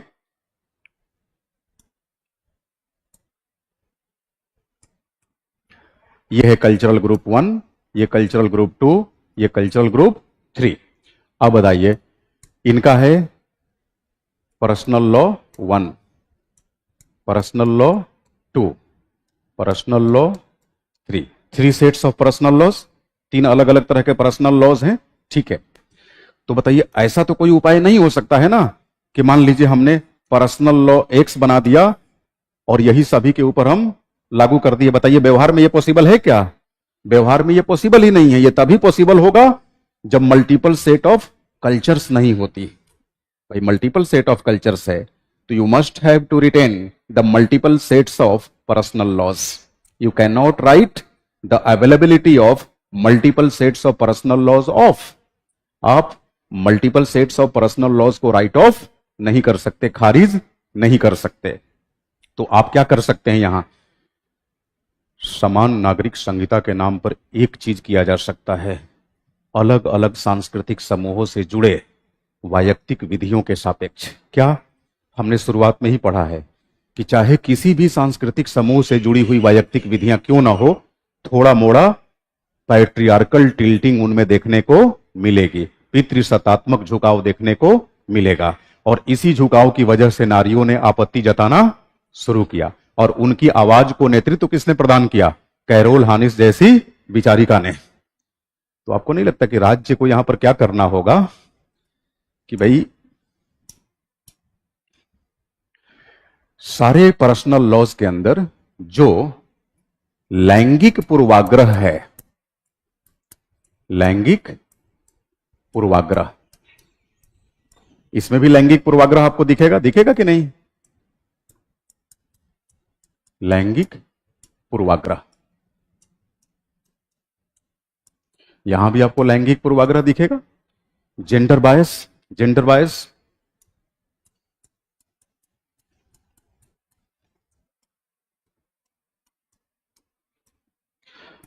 अगर हम इन लैंगिक पूर्वाग्रह को खारिज कर दें, कहने का मतलब कि जो विधियां, जो वैयक्तिक विधियां अलग अलग सेट्स ऑफ पर्सनल लॉ में, जैसे मान लीजिए यहां पर पर्सनल लॉ 1 है, मतलब इस पैटर्न को तो हम अपना ही नहीं सकते, जैसे पर्सनल लॉ 1, अब इसमें सपोज ए बी सी ये ऐसे लॉज हैं जो अलग अलग वैयक्तिक मामलों पर ऐसा लग रहा है कि पुरुषों को अतिरिक्त वरीयता दे रहे हैं और महिलाओं के हितों की अनदेखी कर रहे हैं। तो बताइए यहां पर राज्य हस्तक्षेप करके इसे समतामूलक बना सकता है कि नहीं? बस समतामूलक बना दे। मतलब इसके अंदर जो डिस्क्रिपेंसीज हैं, जो अनियमितताएं हैं, और अनियमितता को अभी हम किस बुनियाद पे आंकेंगे? लैंगिक पूर्वाग्रह पे, क्योंकि विशुद्ध रूप से यूसीसी का मामला कैसा मामला है? नारीवादी मामला है कि नहीं नारीवादी मामला? हाँ, तो इसके अंदर व्याप्त हम पूर्वाग्रह को समाप्त कर देंगे। ये जो second set of personal laws है, जो किसी दूसरे सांस्कृतिक समूह के वैयक्तिक मामलों को नियंत्रित व संचालित करने के लिए बना है, इसमें भी जो लैंगिक पूर्वाग्रह है उसे हम क्या करेंगे? समाप्त कर देंगे। इसके अंदर के लैंगिक पूर्वाग्रह को भी हम समाप्त कर देंगे। ध्यान रखिएगा, मल्टीकल्चरल और प्लुरलिस्टिक स्टेट में वैयक्तिक मामलों में राज्य केवल इसी सीमा तक हस्तक्षेप कर सकता है, इससे अधिक नहीं। उम्मीद करता हूं यह बात आप अक्षरशः समझ गए होंगे। किसी को कोई कंफ्यूजन? तो सोचिए, अगर राज्य ऐसा करता है तो आपको नहीं लगता कि अनुच्छेद 13(3) भी सुरक्षित रहेगा और अनुच्छेद 44 भी फुलफिल हो जाएगा? अब जरा अपना पन्ना उल्टाइए। शुरुआत में जब हम पार्सिंग मॉडल दिए थे आपको, मतलब सिलेबस कॉन्फ़िगरेट कराए थे, तो उसमें कुछ प्रश्नों की सूची दिया था। जरा देखिए तो कौन कौन सा प्रश्न आप कर पाने की स्थिति में है।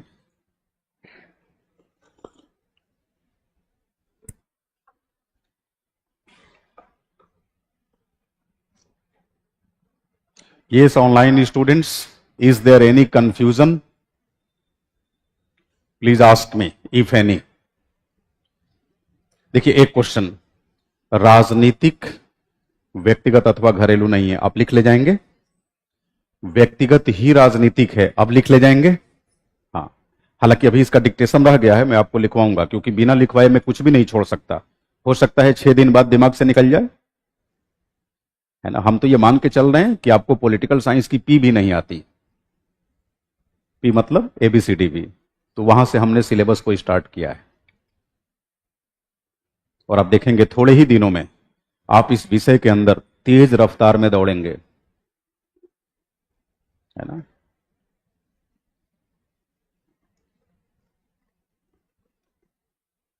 हाँ दिशा, बिल्कुल, इन दोनों प्रश्नों का उत्तर आप लिख पाएंगे।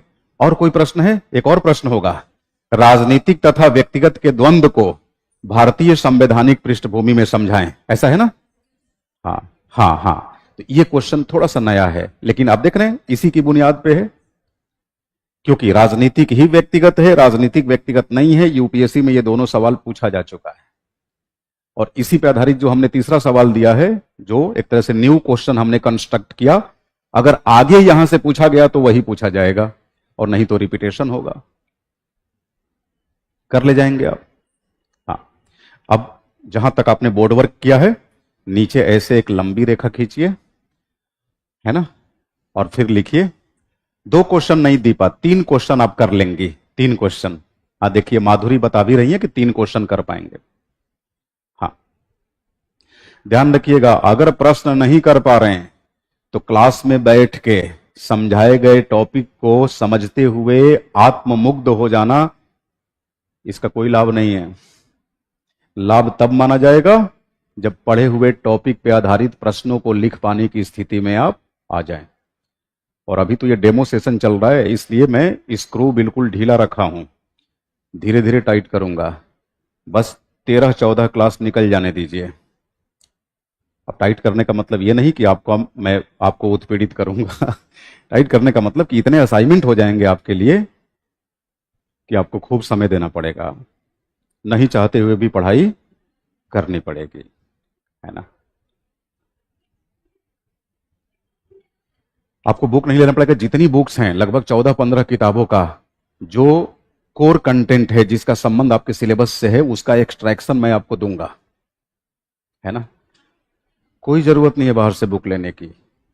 और हम जो बुक बताएंगे, एक एक बुक की कीमत $60 है। और जो आप मार्केट से खरीदेंगे चौपतिया टाइप की, उनकी कोई ऑथेंटिसिटी ही नहीं है। समझ रहे मेरी बात। अब कंटेम्पररी वेस्टर्न पॉलिटिकल थॉट, अब जाकर इधर कोई गौबा को पढ़ेगा, कोई अनाप शनाप, और मैं सीधे आपको कंटेंट दूंगा दांते जर्मीनो के द्वारा लिखी गई किताब का। बताओ, जिसकी एक्चुअल कीमत तो $10 है, लेकिन शिपमेंट चार्ज $60 है। जोड़ लो, लगभग 5100-5200 रुपए की वो एक किताब पड़ेगी। क्या करेंगे लेकर? मूल रूप से अंग्रेजी में किताबें उपलब्ध है, लेकिन उसका हिंदी एक्सट्रैक्शन मैं आपको प्रोवाइड करूंगा। हाँ, अगर बेसिक बुक के रूप में पढ़ना चाहते हैं, जिसे अभी पेपर 1 चल रहा है, तो पेपर 1 पार्ट ए में बेसिकली 3 ही सेगमेंट है, पॉलिटिकल थियरी, आइडियोलॉजी और थॉट। ओपी गौबा की तीनों किताबें आती हैं, हालांकि वो ग्रेजुएशन लेवल की है ना, बीए पॉलिटिकल साइंस। आप चाहें तो बेसिक लेवल पे उसको पढ़ सकते हैं। उसके अलावे 10+2 की 4 एनसीईआरटीज आती हैं, जिसमें पेपर 1 के लिहाज से 11th क्लास की जो दोनों एनसीईआरटीज हैं और 12th क्लास की politics in India since independence, अगर उन 3 एनसीईआरटी को पढ़ लें तो पेपर 1 की अच्छी खासी पृष्ठभूमि बन जाती है। कंटेम्पररी वर्ल्ड पॉलिटिक्स ये पेपर 2 में काम आएगा, अभी उसकी जरूरत नहीं है ना।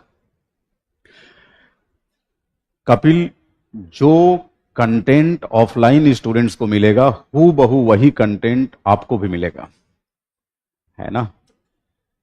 तो बिल्कुल तनाव नहीं लेना है, कल के बाद से कंटेंट मिलना शुरू हो जाएगा।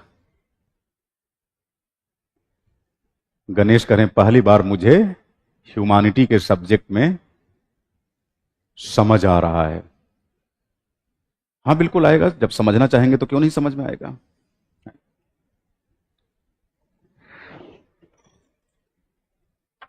अभी क्या हेडिंग डाला आपने? राजनीतिक ही व्यक्तिगत है ना। लिखिए, डैश देकर नीचे लिखिए, सलाम, please take down, Prince.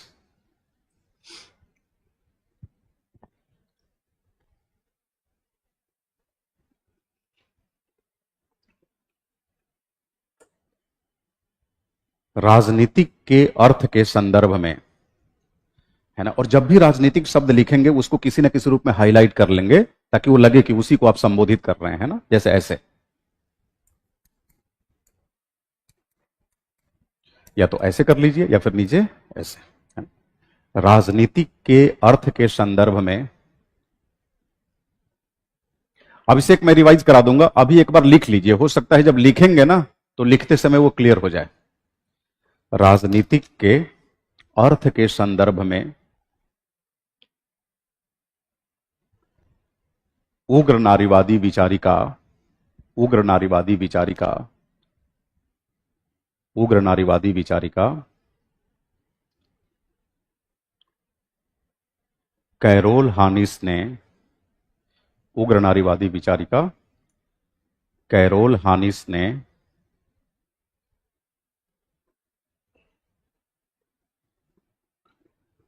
Carol हानिस ने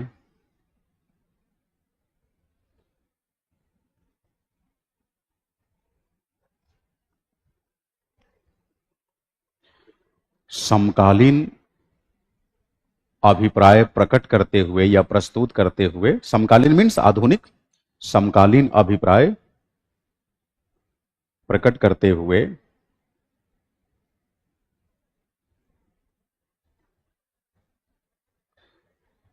लंबे समय से चले आ रहे, लंबे समय से चले आ रहे राजनीतिक तथा, लंबे समय से चले आ रहे राजनीतिक तथा व्यक्तिगत के मध्य व्याप्त, राजनीतिक तथा व्यक्तिगत के मध्य व्याप्त अलगाव को खारिज करते हुए, राजनीतिक तथा व्यक्तिगत के मध्य व्याप्त अलगाव को खारिज करते हुए दोनों को एक दूसरे के साथ जोड़ने की वकालत की है। दोनों को एक दूसरे के साथ जोड़ने की वकालत की है और कहा है कि राजनीतिक ही व्यक्तिगत है अथवा व्यक्तिगत ही राजनीतिक है। और यह कहा है कि राजनीतिक ही व्यक्तिगत है अथवा व्यक्तिगत ही राजनीतिक है।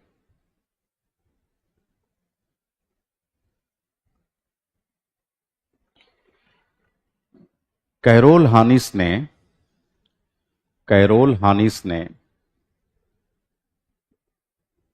अपने इस कथन के माध्यम से, कैरोल हानिस ने अपने इस कथन के माध्यम से, कैरोल हानिस ने अपने इस कथन के माध्यम से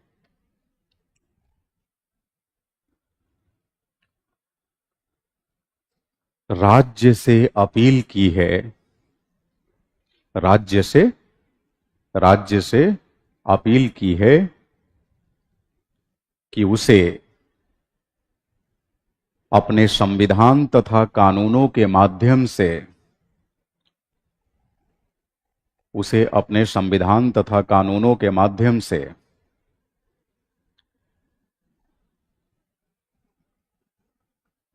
राजनीतिक के साथ साथ,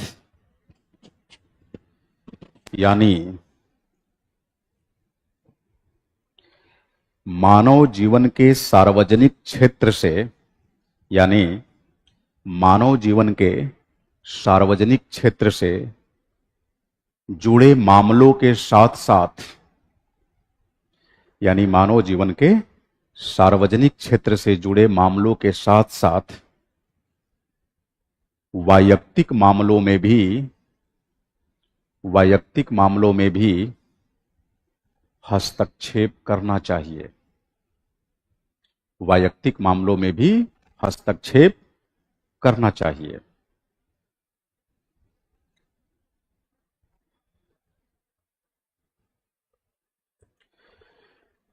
हानिस ने, यानी कैरोल हानिस ने वैयक्तिक विधियों की प्रकृति के संदर्भ में, कैरोल हानिस ने वैयक्तिक विधियों की प्रकृति के संदर्भ में, कैरोल हानिस ने वैयक्तिक विधियों की प्रकृति के संदर्भ में राज्य का ध्यान आकृष्ट करते हुए, ध्यान आकृष्ट करना मतलब ध्यान खींचना, राज्य का ध्यान आकृष्ट करते हुए यह सुस्पष्ट किया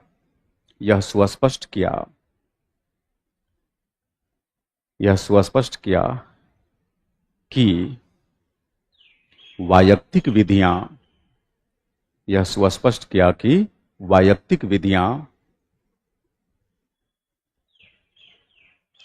धर्मजनित सांस्कृतिक मूल्यों की बुनियाद पर, धर्मजनित सांस्कृतिक मूल्यों की बुनियाद पर,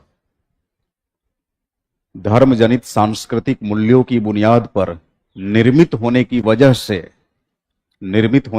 से लैंगिक पूर्वाग्रह से ग्रस्त हैं, लैंगिक पूर्वाग्रह से ग्रस्त हैं। धर्मजनित सांस्कृतिक मूल्यों की बुनियाद पर निर्मित वैयक्तिक विधियां लैंगिक पूर्वाग्रह से ग्रस्त हैं तथा तथा व्यक्तिगत यानी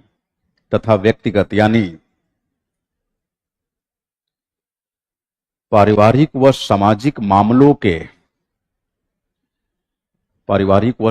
मामलों के नियंत्रण व संचालन के दौरान पारिवारिक व सामाजिक मामलों के नियंत्रण व संचालन के दौरान वे पुरुषों का अतिरिक्त पक्ष लेती हैं।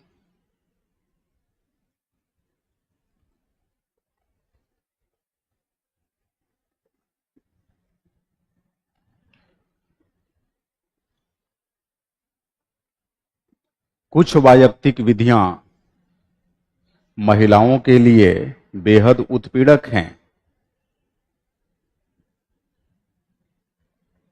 कुछ वैयक्तिक विधियां महिलाओं के लिए बेहद उत्पीड़क है।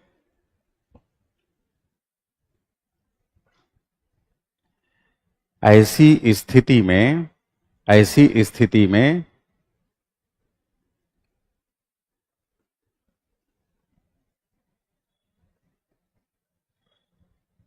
ऐसी स्थिति में परंपरागत अवधारणा का अनुसरण करने के नाम पर ऐसी स्थिति में परंपरागत अवधारणा का अनुसरण करने के नाम पर राज्य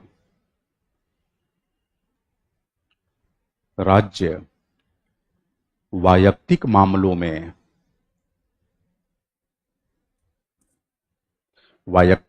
में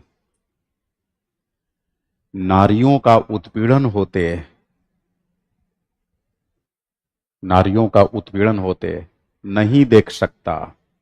नहीं देख सकता नारियों का उत्पीड़न होते नहीं देख सकता। उसे वैयक्तिक मामलों में हस्तक्षेप करना ही होगा।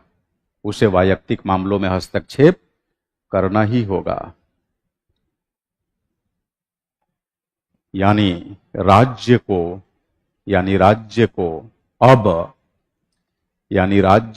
अब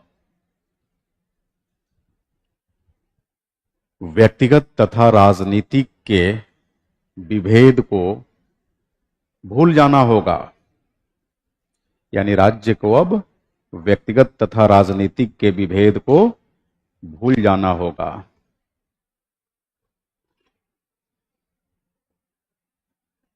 व्यक्तिगत तथा राजनीतिक के विभेद को भूल जाना होगा और यह मानना होगा कि व्यक्तिगत ही राजनीतिक है। और यह मानना होगा कि व्यक्तिगत ही राजनीतिक है। क्लियर है ये बात? आपने वही लिखा जो अभी अभी समझा था, संक्षेप में हमने लिखा। अब पैराग्राफ चेंज करिए। Change the paragraph.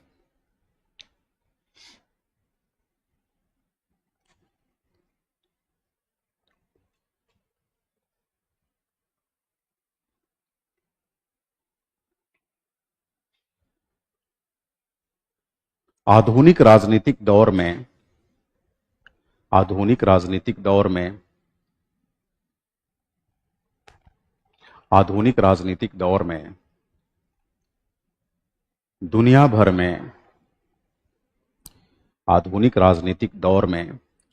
दुनिया भर में उदार लोकतांत्रिक शासन प्रणालियां आधुनिक राजनीतिक दौर में दुनिया भर में उदार लोकतांत्रिक शासन प्रणालियां अत्यधिक लोकप्रिय बनकर उभरी हैं। आधुनिक लोकतांत्रिक शासन प्रणाली उदार लोकतांत्रिक शासन प्रणालियां अत्यधिक लोकप्रिय बनकर उभरी हैं।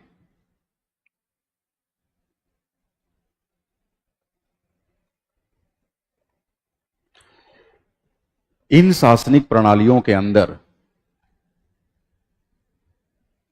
इन शासनिक प्रणालियों के अंदर राजनीतिक समानता को बढ़ावा देने के उद्देश्य से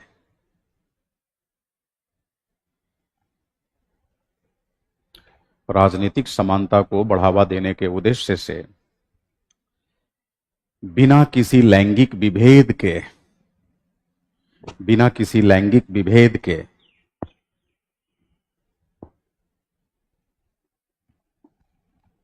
पुरुषों तथा स्त्रियों सभी को बिना किसी लैंगिक विभेद के पुरुषों तथा स्त्रियों सभी को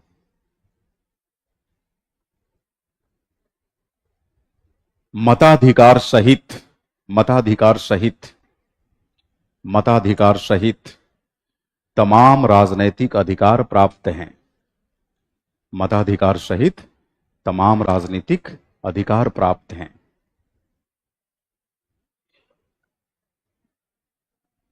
लिहाजा कोई भी शासन प्रणाली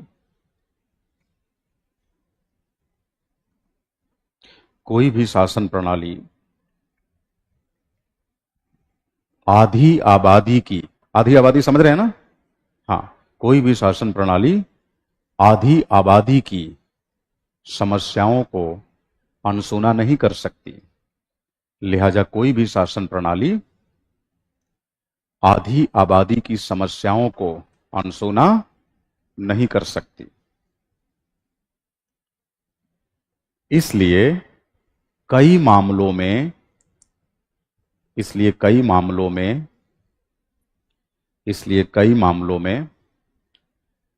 हमें यह देखने को मिलता है कि राज्य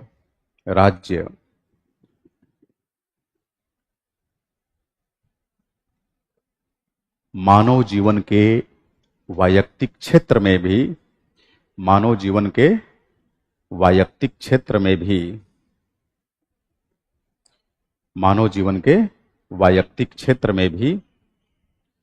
आंशिक तौर पर ही सही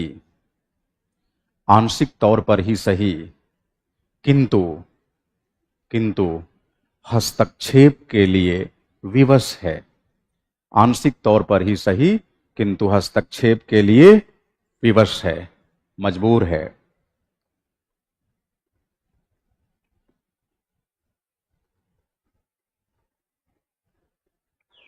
उदाहरण स्वरूप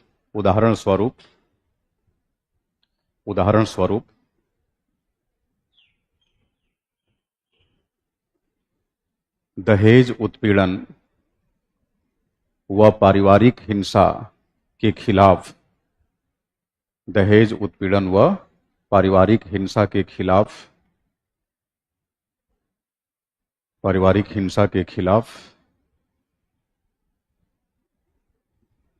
महिलाओं को सुरक्षा प्रदान करने के उद्देश्य से राज्य द्वारा निर्मित कानून उपलब्ध है।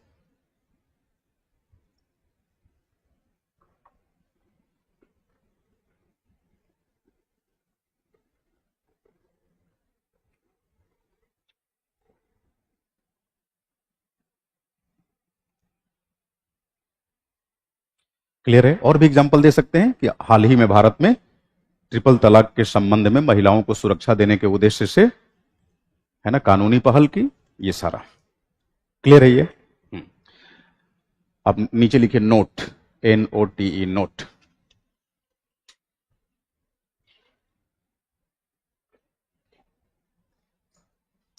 व्यक्तिगत ही राजनीतिक है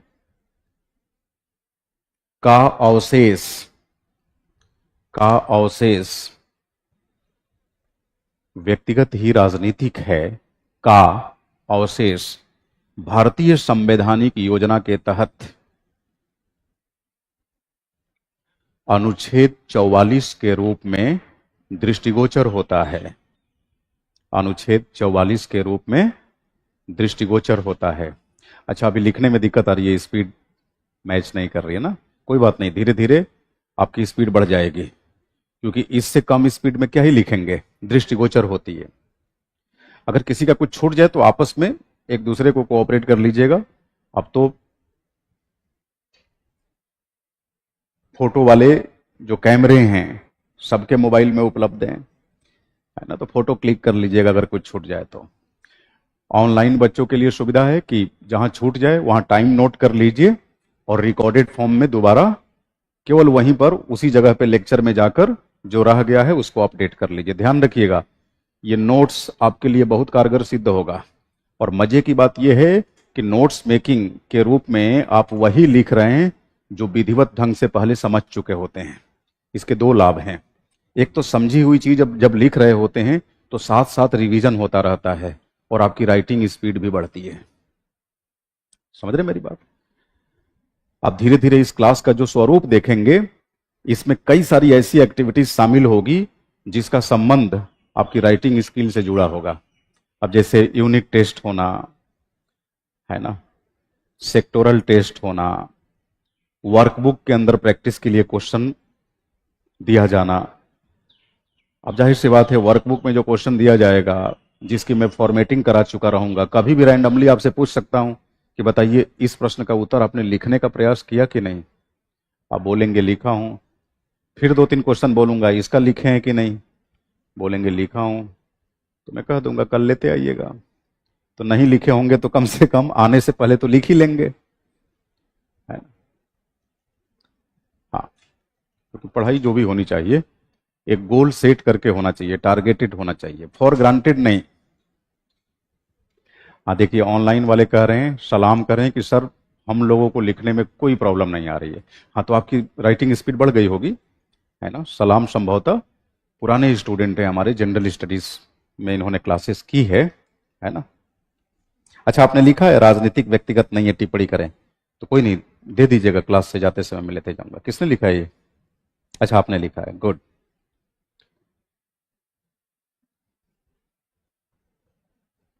अच्छा, नोट वाला जो अभी कुछ नोट्स लिखवाया ना आपको, नोटेबल पॉइंट क्या लिखवाया?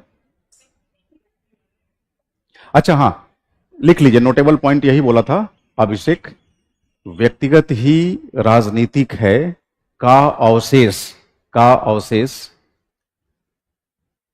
हमारी संवैधानिक योजना में अनुच्छेद 44 के रूप में दृष्टिगोचर होता है, जो राज्य को समान नागरिक संहिता स्थापित करने के लिए निर्देशित करता है ना। जो राज्य को समान नागरिक संहिता स्थापित करने के लिए निर्देशित करता है।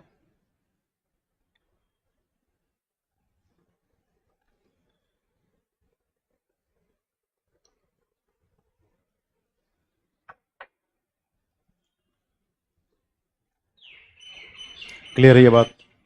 आप बताइए, एक तरफ अरस्तु कहते हैं कि राजनीतिक और व्यक्तिगत को दूर दूर रखो, नारीवादी कहते हैं कि नहीं, दोनों को एक ही मान लो। बताइए, भारत के लिए धर्म संकट की स्थिति है कि नहीं?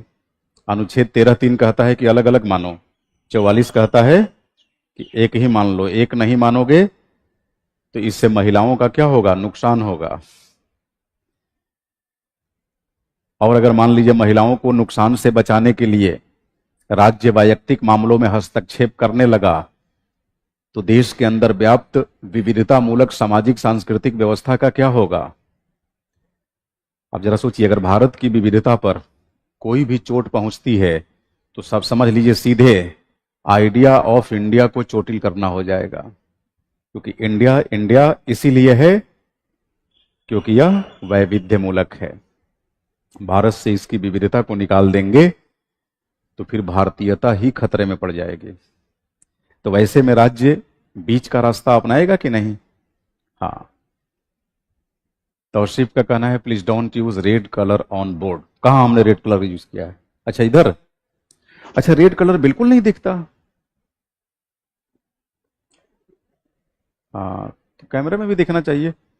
अच्छा, कोई नहीं, कल भी शायद किसी ने कहा था तो मैं अवॉइड किया था। वो कभी कभी होता क्या है ना कि इतने सारे ऑप्शन रहते हैं, मान लो 2-3 कलर यूज कर लिया, तो पता चला चलो रेड भी थोड़ा यूज कर लेते हैं, क्योंकि इसमें एक दो कलर तो ऐसे हैं जो किसी काम के ही नहीं है। जैसे ये अभी साफ दिखेगा ही नहीं। हाँ, ये कलर शानदार है, क्लियर दिखता है। फिर आपका येलो, वाइट, और ये क्या है, हाँ कुछ रेडिश टाइप का, मैरून। मनसी कह रही है कि दिखता है, हाँ कोई नहीं, थोड़ा धुंधला दिखता होगा। सलाम भी कह रहे हैं कि दिखता है। चलिए कोई नहीं, हम भरसक कोशिश करेंगे कि रेड यूज ना करें। अगर यूज कर दिया तो आप बोल दीजिएगा, आपकी चैट मुझे दिखती ही है, बदल देंगे। तो अब तो राजनीतिक और व्यक्तिगत का द्वंद्व समझ गए आप। अब बताइए अगला फेसेट क्या है। आपको मैं राजनीतिक का अर्थ बता दिया, और कल से लेकर आज तक हम राजनीतिक का ही अर्थ पढ़ रहे थे पिछले 3.5 घंटे से। सिद्धांत, सिद्धांत, और फिर उसके बाद राजनीतिक सिद्धांत का मतलब।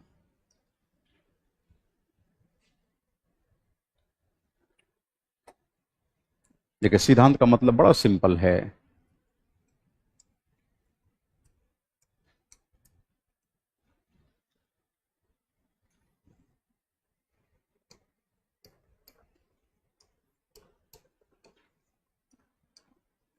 किसी भी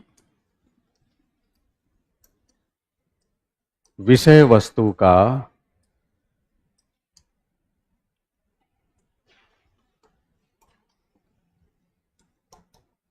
व्यवस्थित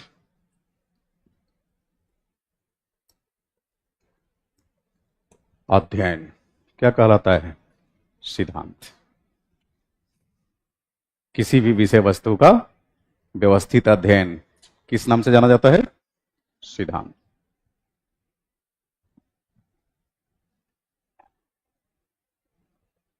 अब अगर मैं कहूं कि राजनीतिक सिद्धांत का फिर क्या मतलब होगा, क्या बताएंगे।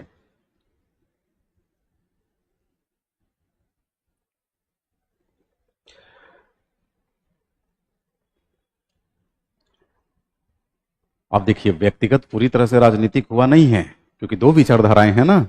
अगर समकालीन परिप्रेक्ष्य में बोलेंगे तो आप कह सकते हैं कि मानव जीवन से जुड़ी हुई सार्वजनिक तथा घरेलू गतिविधियों का व्यवस्थित अध्ययन।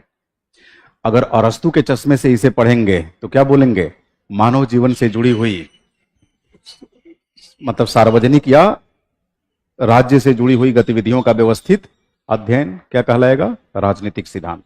लेकिन यहां पर आपको संतुलित होकर बोलना पड़ेगा, आपको कहना पड़ेगा कि राज्य के प्रबंधन से जुड़ी हुई गतिविधियों का व्यवस्थित अध्ययन। राज्य के प्रबंधन से, अब राज्य के प्रबंधन में अगर मान लीजिए राज्य नारीवादियों को सुनता है, यानी राजनीतिक ही व्यक्तिगत है मानता है, तो ठीक है, सार्वजनिक जीवन के साथ साथ कुछ कुछ मामलों में, मतलब व्यक्तिगत जीवन के भी कुछ मामलों में हस्तक्षेप करेगा। तो जब हस्तक्षेप करेगा तो वो भी मामला राज्य का ही तो प्रबंधन माना जाएगा, क्योंकि राज्य जब वैयक्तिक मामले में हस्तक्षेप करेगा तो अपने कानूनों के माध्यम से, अपने आदेशों के माध्यम से, अपनी नीतियों के माध्यम से, तो सीधी सपाट भाषा में हम कह सकते हैं कि राजनीतिक सिद्धांत का मतलब है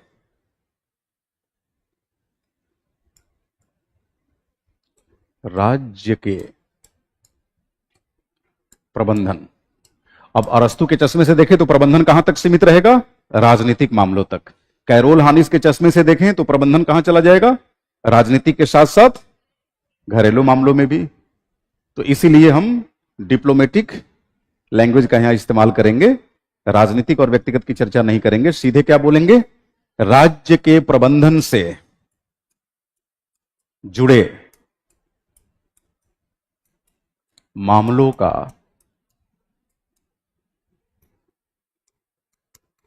व्यवस्थित अध्ययन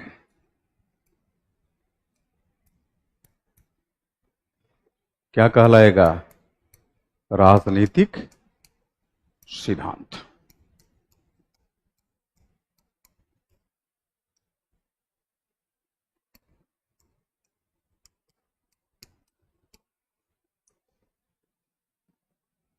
क्लियर है ये बात।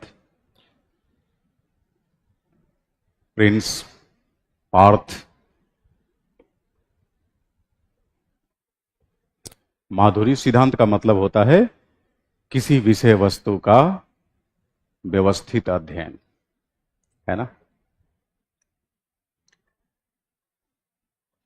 राजनीतिक मामलों का व्यवस्थित अध्ययन क्या कहलाएगा? राजनीतिक सिद्धांत, है ना।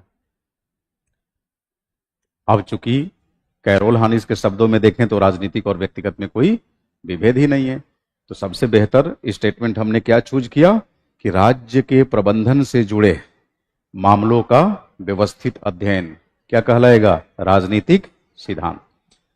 तो देखिए, छोटे बड़े 3 फेसेट्स हमने पूरा कर लिया। राजनीतिक का अभिप्राय, जिसमें यही समझने वाला था, सिद्धांत का अभिप्राय, और फिर दोनों को साथ जोड़ दिया तो क्या निकला? राजनीतिक सिद्धांत। तो राजनीतिक सिद्धांत का अभिप्राय। यहां तक किसी को कोई भी डाउट हो बेझिझक पूछ लीजिए, और डाउट ना हो तो फिर हम आगे बढ़ेंगे, राजनीतिक सिद्धांत की विशेषताओं का जायजा लेंगे, है ना। कोई डाउट? पक्का? मैं मान लूं कि 100% समझ गए हैं। देखिए, क्लास के अंदर अंडरस्टैंडिंग इस लेवल की होनी चाहिए कि क्लास से निकलने के बाद अगर आपसे कोई पूछे कि आज क्लास में आपने क्या क्या पढ़ा, तो ना सिर्फ टॉपिक गिनाएं बल्कि आवश्यकता पड़ने पर उन टॉपिक्स को समझा भी सके। अगर इस स्तर पर अंडरस्टैंडिंग डेवलप्ड है तो फिर क्लास करना वसूल हुआ माना जाएगा, कि हमने वसूल कर लिया। समझ रहे हैं? चलिए, हेडिंग डालिए, सालिन फीचर्स ऑफ पॉलिटिकल थियरी, राजनीतिक सिद्धांत की महत्वपूर्ण विशेषताएं।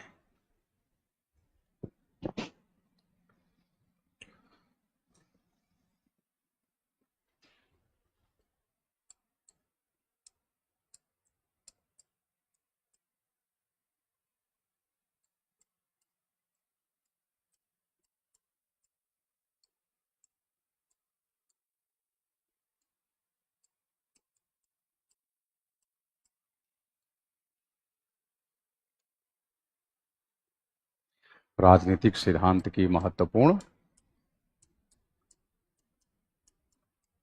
विशेषताएं।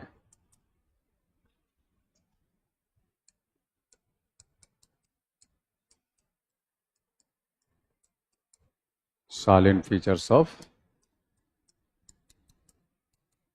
Political theory.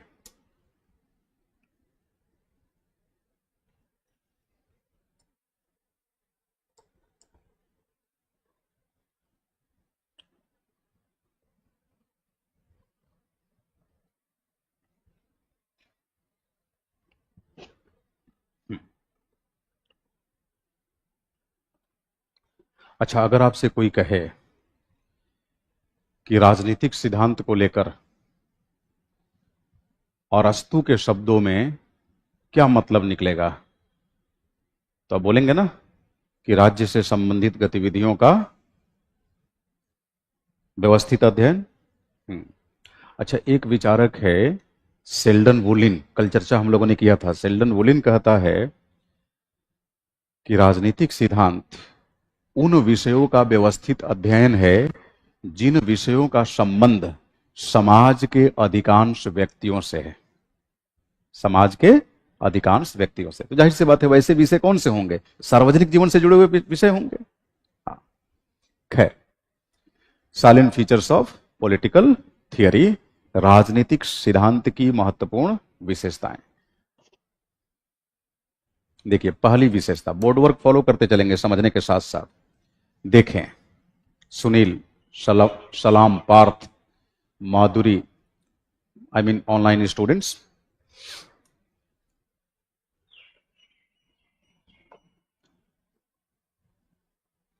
जो पॉलिटिकल थियरी होती है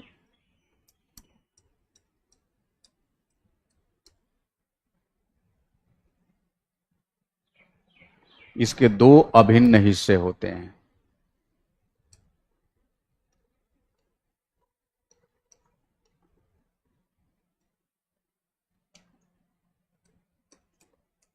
फैक्ट्स एंड वैल्यूज। वैल्यूज बोले तो नॉर्म्स।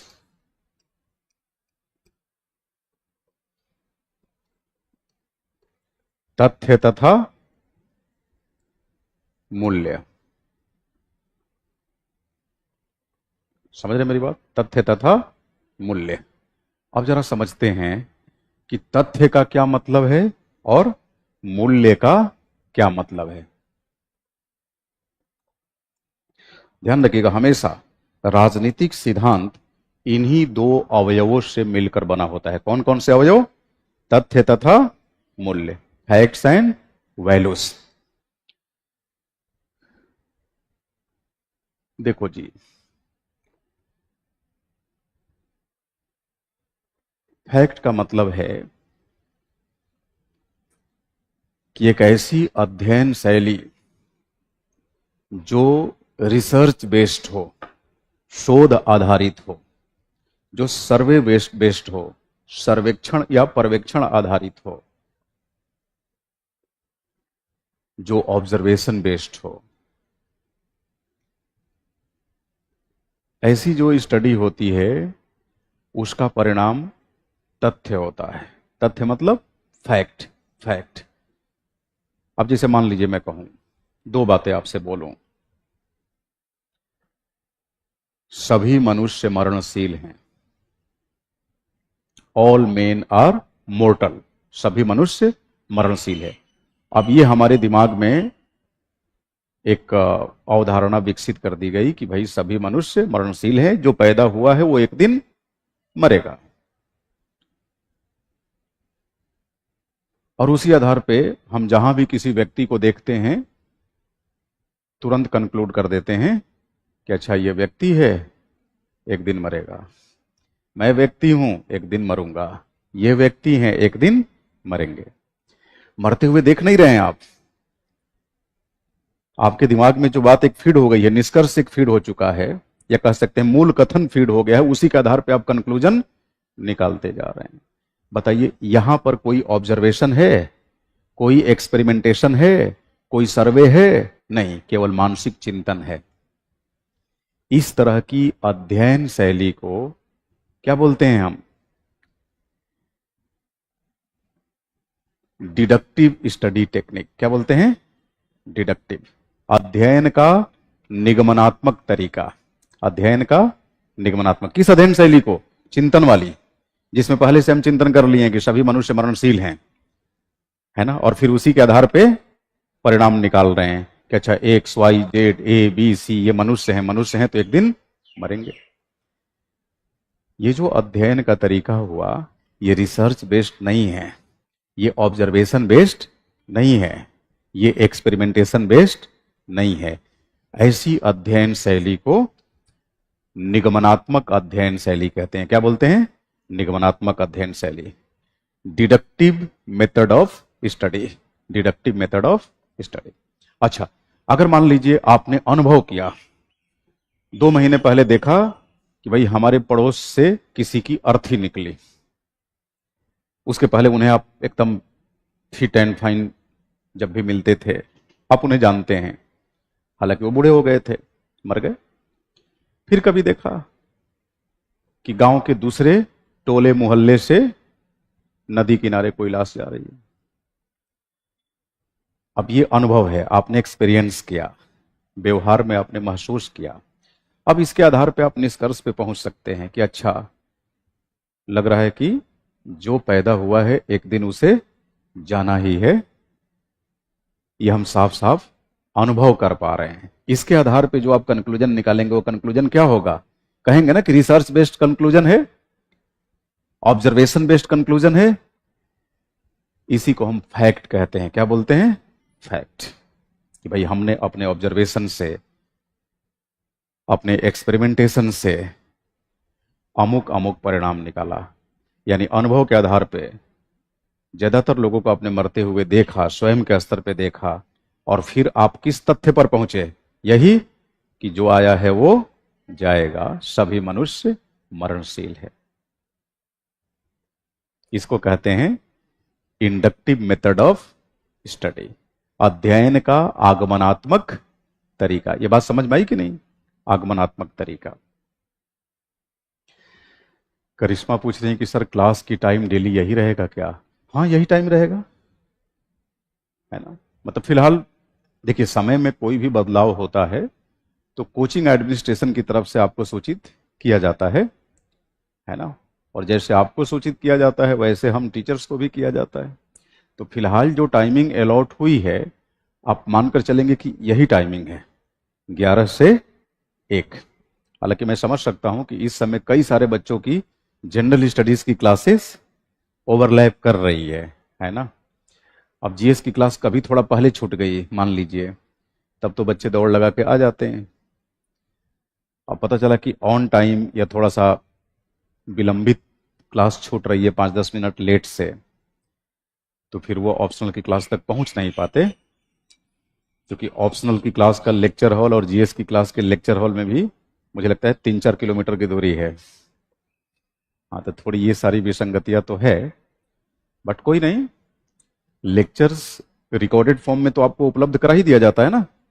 क्लास खत्म होने के कितनी देर बाद मिल जाता है लेक्चर आपको? आधे घंटे बाद। फिर क्या चिंता है ना। कभी लगे कि 5-10 मिनट लेट हो गए हैं क्लास आने में, तो भी चिंता मत करिए, आ जाइए। जो छूट चुका रहेगा उसका एक बार मैं स्नैपशॉट प्रोवाइड करा दूंगा, और रिकॉर्डेड फॉर्म में तो आप देख ही लेंगे उसे। एग्जाम के लिए आपका नोट्स काफी है क्या, ये मैं नहीं बोलूंगा, समय के साथ आप खुद बोलेंगे कि काफी है कि ना काफी है ना। अभी अगर मैं कुछ बोलूंगा तो आपको पता नहीं मन में क्या क्या भाव आएगा, है ना। रानी शिवानी कह रही है कि 9 से 12 चलता है। अच्छा, जीएस की क्लास 9 से 12 है ना। 9 से 12, तब ये दिल्ली से बाहर का कोई सेंटर होगा। 9 से 12 क्लास है क्या आपने? अच्छा, तो हो सकता है दिल्ली। 9 से 12 ये तो बेसिकली पटना सेंटर की क्लास शेड्यूल है ना, वो भी बोरिंग रोड की। 9 से 12 क्या, 9 से 1 कह लो। हाँ, तो दिल्ली सेंटर पे भी इस टाइम पे क्लास है। कोई नहीं, अपनी सहूलियत से सारी क्लासेस आप ही की है, जीएस भी और ऑप्शनल भी। हाँ, अच्छा, तो रानी पटना सेंटर से हैं। Good good. चलिए, तो हम यही बात कर रहे थे कि पॉलिटिकल थियरी के एसेंशियली 2 पार्ट्स होते हैं। कौन? तथ्य और मूल्य। और तथ्यों का अध्ययन किस अध्ययन शैली से किया जाता है? आगमनात्मक अध्ययन शैली।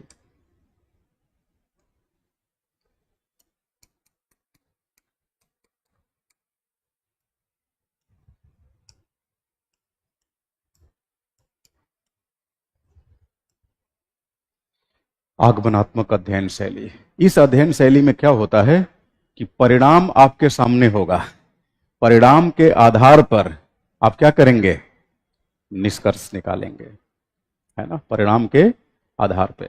और निगमनात्मक अध्ययन शैली में क्या होता है? परिणाम को आधार नहीं बनाया जाता, पहले से ही दिमाग में एक मूल कथन, एक विचार डेवलप कर लिया जाता है, और फिर उसी के आधार पे हम दिमाग के अंदर ही सारे घोड़े दौड़ाते हैं। समझ रहे मेरी बात? तो आगमनात्मक अध्ययन शैली, यहां पर कौन सी अध्ययन शैली अपनाई जाती है? निगमनात्मक। अभी रुक जाओ, आगमनात्मक और निगमनात्मक को एक बार लिख के समझा देता हूं, क्योंकि क्या पता सभी लोग इसे समझ पाए हों कि नहीं। Deductive method of study.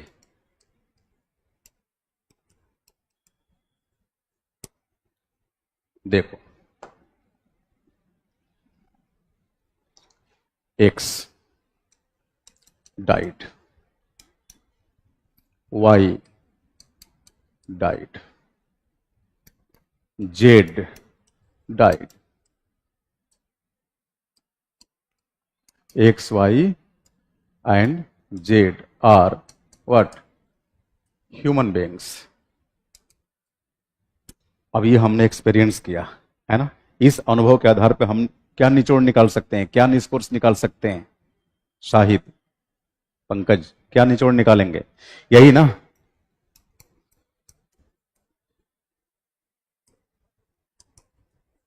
All human beings are mortal, यानी all human beings will die someday.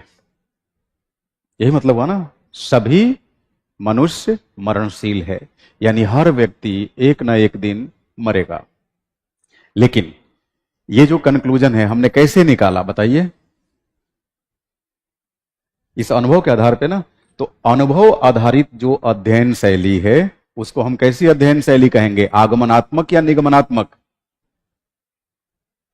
अनुभव आधारित। इसीलिए मैं कहा कि दोबारा समझा दो, मैं जान रहा था। अनुभव आधारित अध्ययन शैली आगमनात्मक है ना, इंडक्टिव।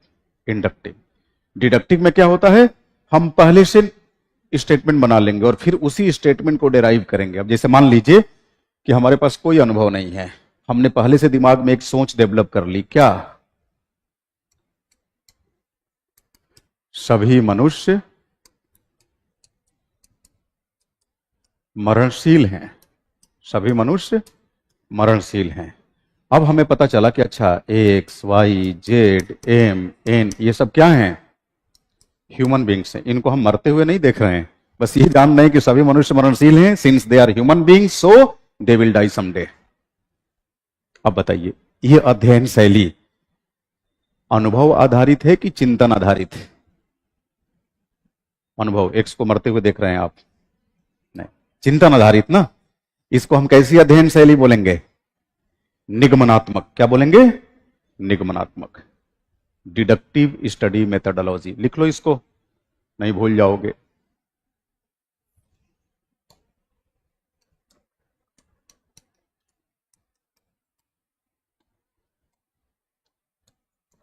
निगमनात्मक अध्ययन शैली। सिलोजिज्म नहीं पढ़े हो क्या सीसेट में? इसीलिए सीसेट खेल खराब कर रहा है। हाँ, आज से स्टार्ट हो रहा है। हाँ, कर लीजिएगा, उसको ढंग से करिएगा।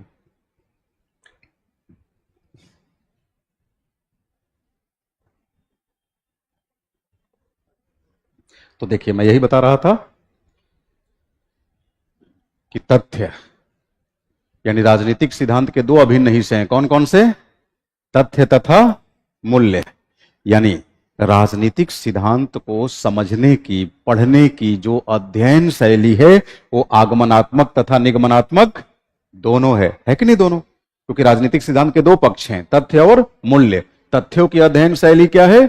आगमनात्मक। मूल्यों की अध्ययन शैली निगमनात्मक। और जो तथ्यात्मक अध्ययन शैली होती है वो किस पे आधारित होती है? साक्ष्य पे आधारित होती है। समझ रहे मेरी बात? ऑब्जर्वेशन बेस्ड होती है, एक्सपेरिमेंटेशन बेस्ड होती है, रिसर्च बेस्ड होती है। और यह अध्ययन शैली जहां भी अपनाई जाती है उसे हम आम बोलचाल की भाषा में वैज्ञानिक अध्ययन शैली कहते हैं। क्या बोलते हैं? वैज्ञानिक अध्ययन शैली। तो देखिए, पॉलिटिकल थियरी के अंदर जो विज्ञान की अध्ययन शैली है उसका प्रयोग होता है वैज्ञानिक अध्ययन शैली। वैज्ञानिक अध्ययन शैली। अच्छा देखिए, पॉलिटिकल थियरी का जो दूसरा पार्ट है, वैल्यूज, मूल्य, है ना, सिद्धांत, इसको पढ़ने के लिए कौन सी अध्ययन शैली पर अपनाई जा रही है? चिंतन आधारित अध्ययन शैली। समझ रहे मेरी बात? चिंतन आधारित अध्ययन शैली। भाई, निगमनात्मक अध्ययन शैली तो चिंतन आधारित ही है ना। हाँ, चिंतन आधारित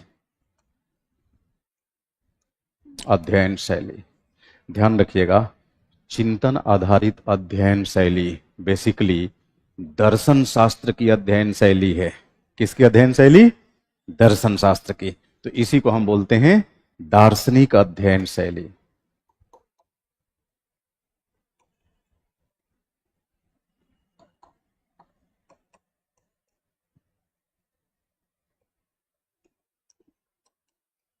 दार्शनिक अध्ययन शैली।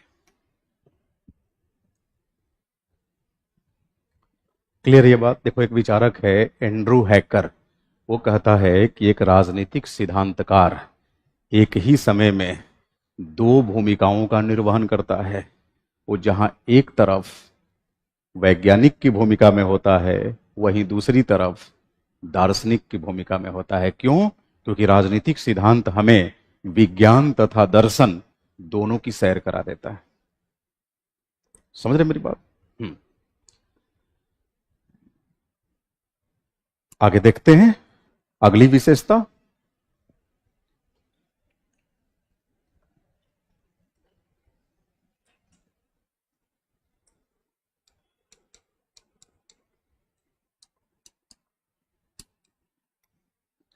Facts values. फैक्ट्स कहता है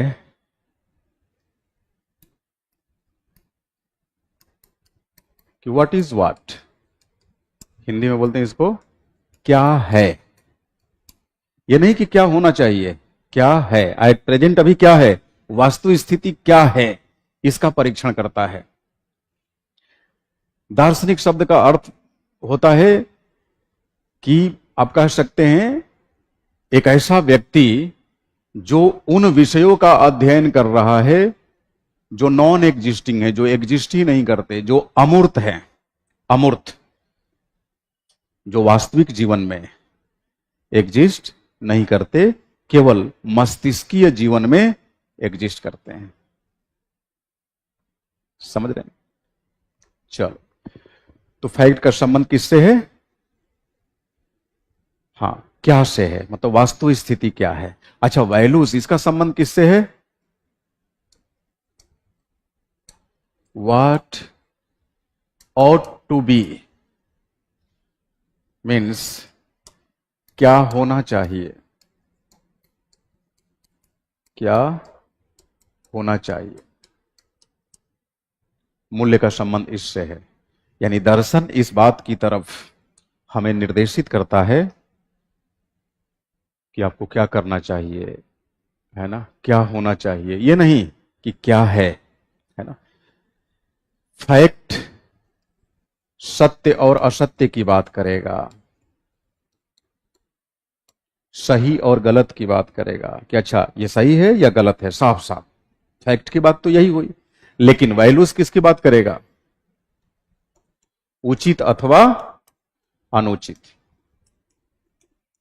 यानी क्या उचित होगा, क्या अनुचित होगा, उसकी बात होगी। ये नहीं कि क्या है, सत्य है या असत्य है, सही है या गलत है, इसकी चर्चा वैल्यूज में नहीं की जाती, फैक्ट्स में की जाती है। फैक्ट का संबंध विज्ञान से, वैल्यूज का संबंध दर्शन से है।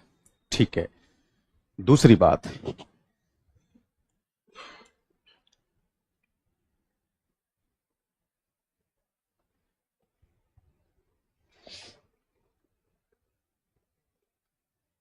फैक्ट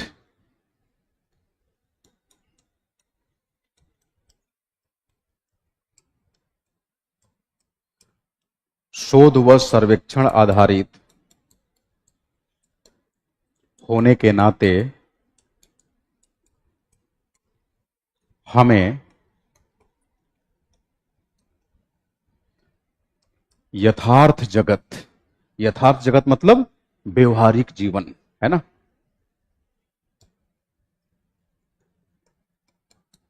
व्यवहारिक जीवन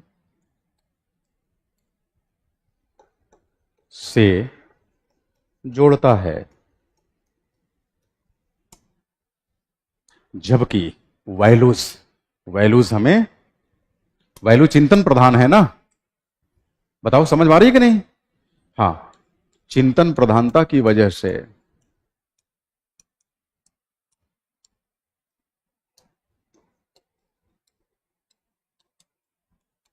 हमें प्रत्यय जगत, प्रत्यय जगत बोले तो विचारों की दुनिया, किससे? विचारों की दुनिया। प्रत्यय जगत यानी विचारों की दुनिया से जोड़ता है।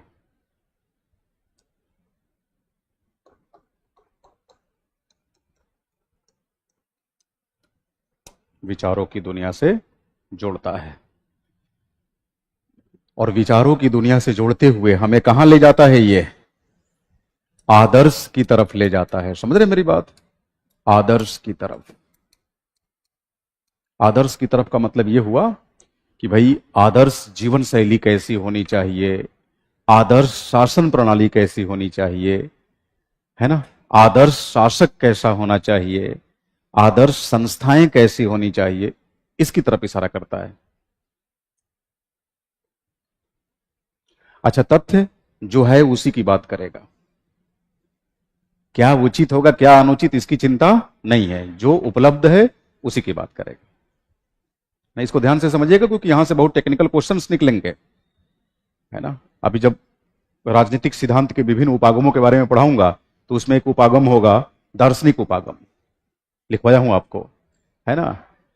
अच्छा, एक क्वेश्चन भी लिखवाया हूं जो ये आपका प्लामनेट्स का जो स्टेटमेंट है, political theory is not an escape mechanism but an arduous calling, it is an arduous calling. वो दर्शन से ही तो निकलता है वो क्वेश्चन, दार्शनिक उपागम से। तो यहां जो भी चीजें समझे रहेंगे आगे वो सब काम आएगी। बोर्ड वर्क को फॉलो कर रहे हैं आप सभी लोग? गुड। देखिए,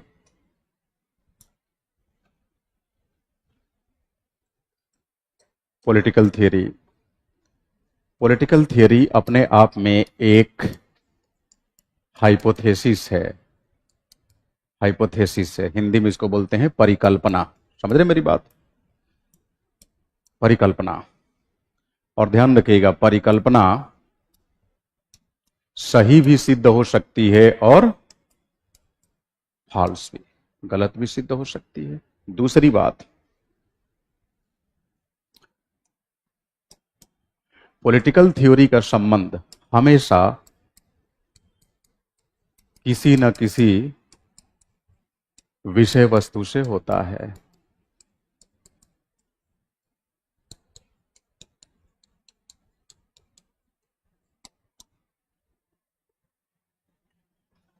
ठीक है, इसका संबंध हमेशा किसी न किसी विषय वस्तु से होता है।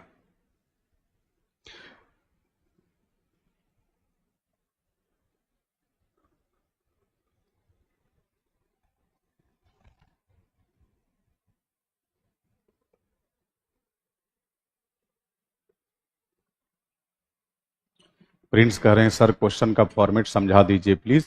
पहले टॉपिक तो कंप्लीट कर लीजिए, उसके बाद क्वेश्चन के फॉर्मेट पे बात कर लेंगे, है ना। एक बार जब पहली यूनिट समाप्त हो जाएगी तो फिर इसका फॉर्मेट भी आपको बता दिया जाएगा, और केवल फॉर्मेट बता के छोड़ा नहीं जाएगा बल्कि उस पर यूनिट टेस्ट होगा जिसमें आपका पार्टिसिपेशन अपरिहार्य होगा, इंडिस्पेंसेबल, है ना। और जो लोग लगातार 3-4 टेस्ट अगर बंक कर दिए तो हम अपने वीटो का इस्तेमाल करते हुए उन्हें अनसब्सक्राइब करवा देंगे। हाँ, हेडिंग डालिए,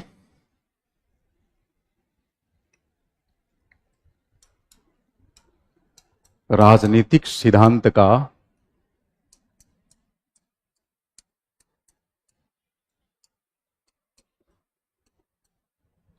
अन्य अवधारणाओं के साथ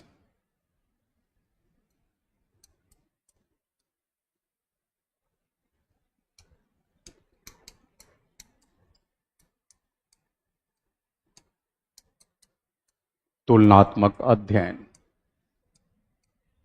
है ना। इसको करने के साथ ही पहला डायमेंशन पूरा हो जाएगा, है ना।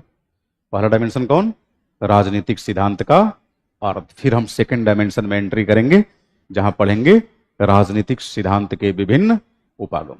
उम्मीद करता हूं कि आज की क्लास भी आप बखूबी समझ पाए होंगे सारी चीजें। जब कल की क्लास में आप आएंगे तो केवल आज के नोट्स को रिवाइज करके नहीं आएंगे बल्कि कल और आज दोनों का इसी पैटर्न पे आपको अपने रिवीजन में आगे बढ़ना है। ठीक है ऑनलाइन स्टूडेंट्स? तो अब विदा लेने का समय आ गया है, फिर कल होगी हमारी मुलाकात अपने तय समय पर। Thank you so much.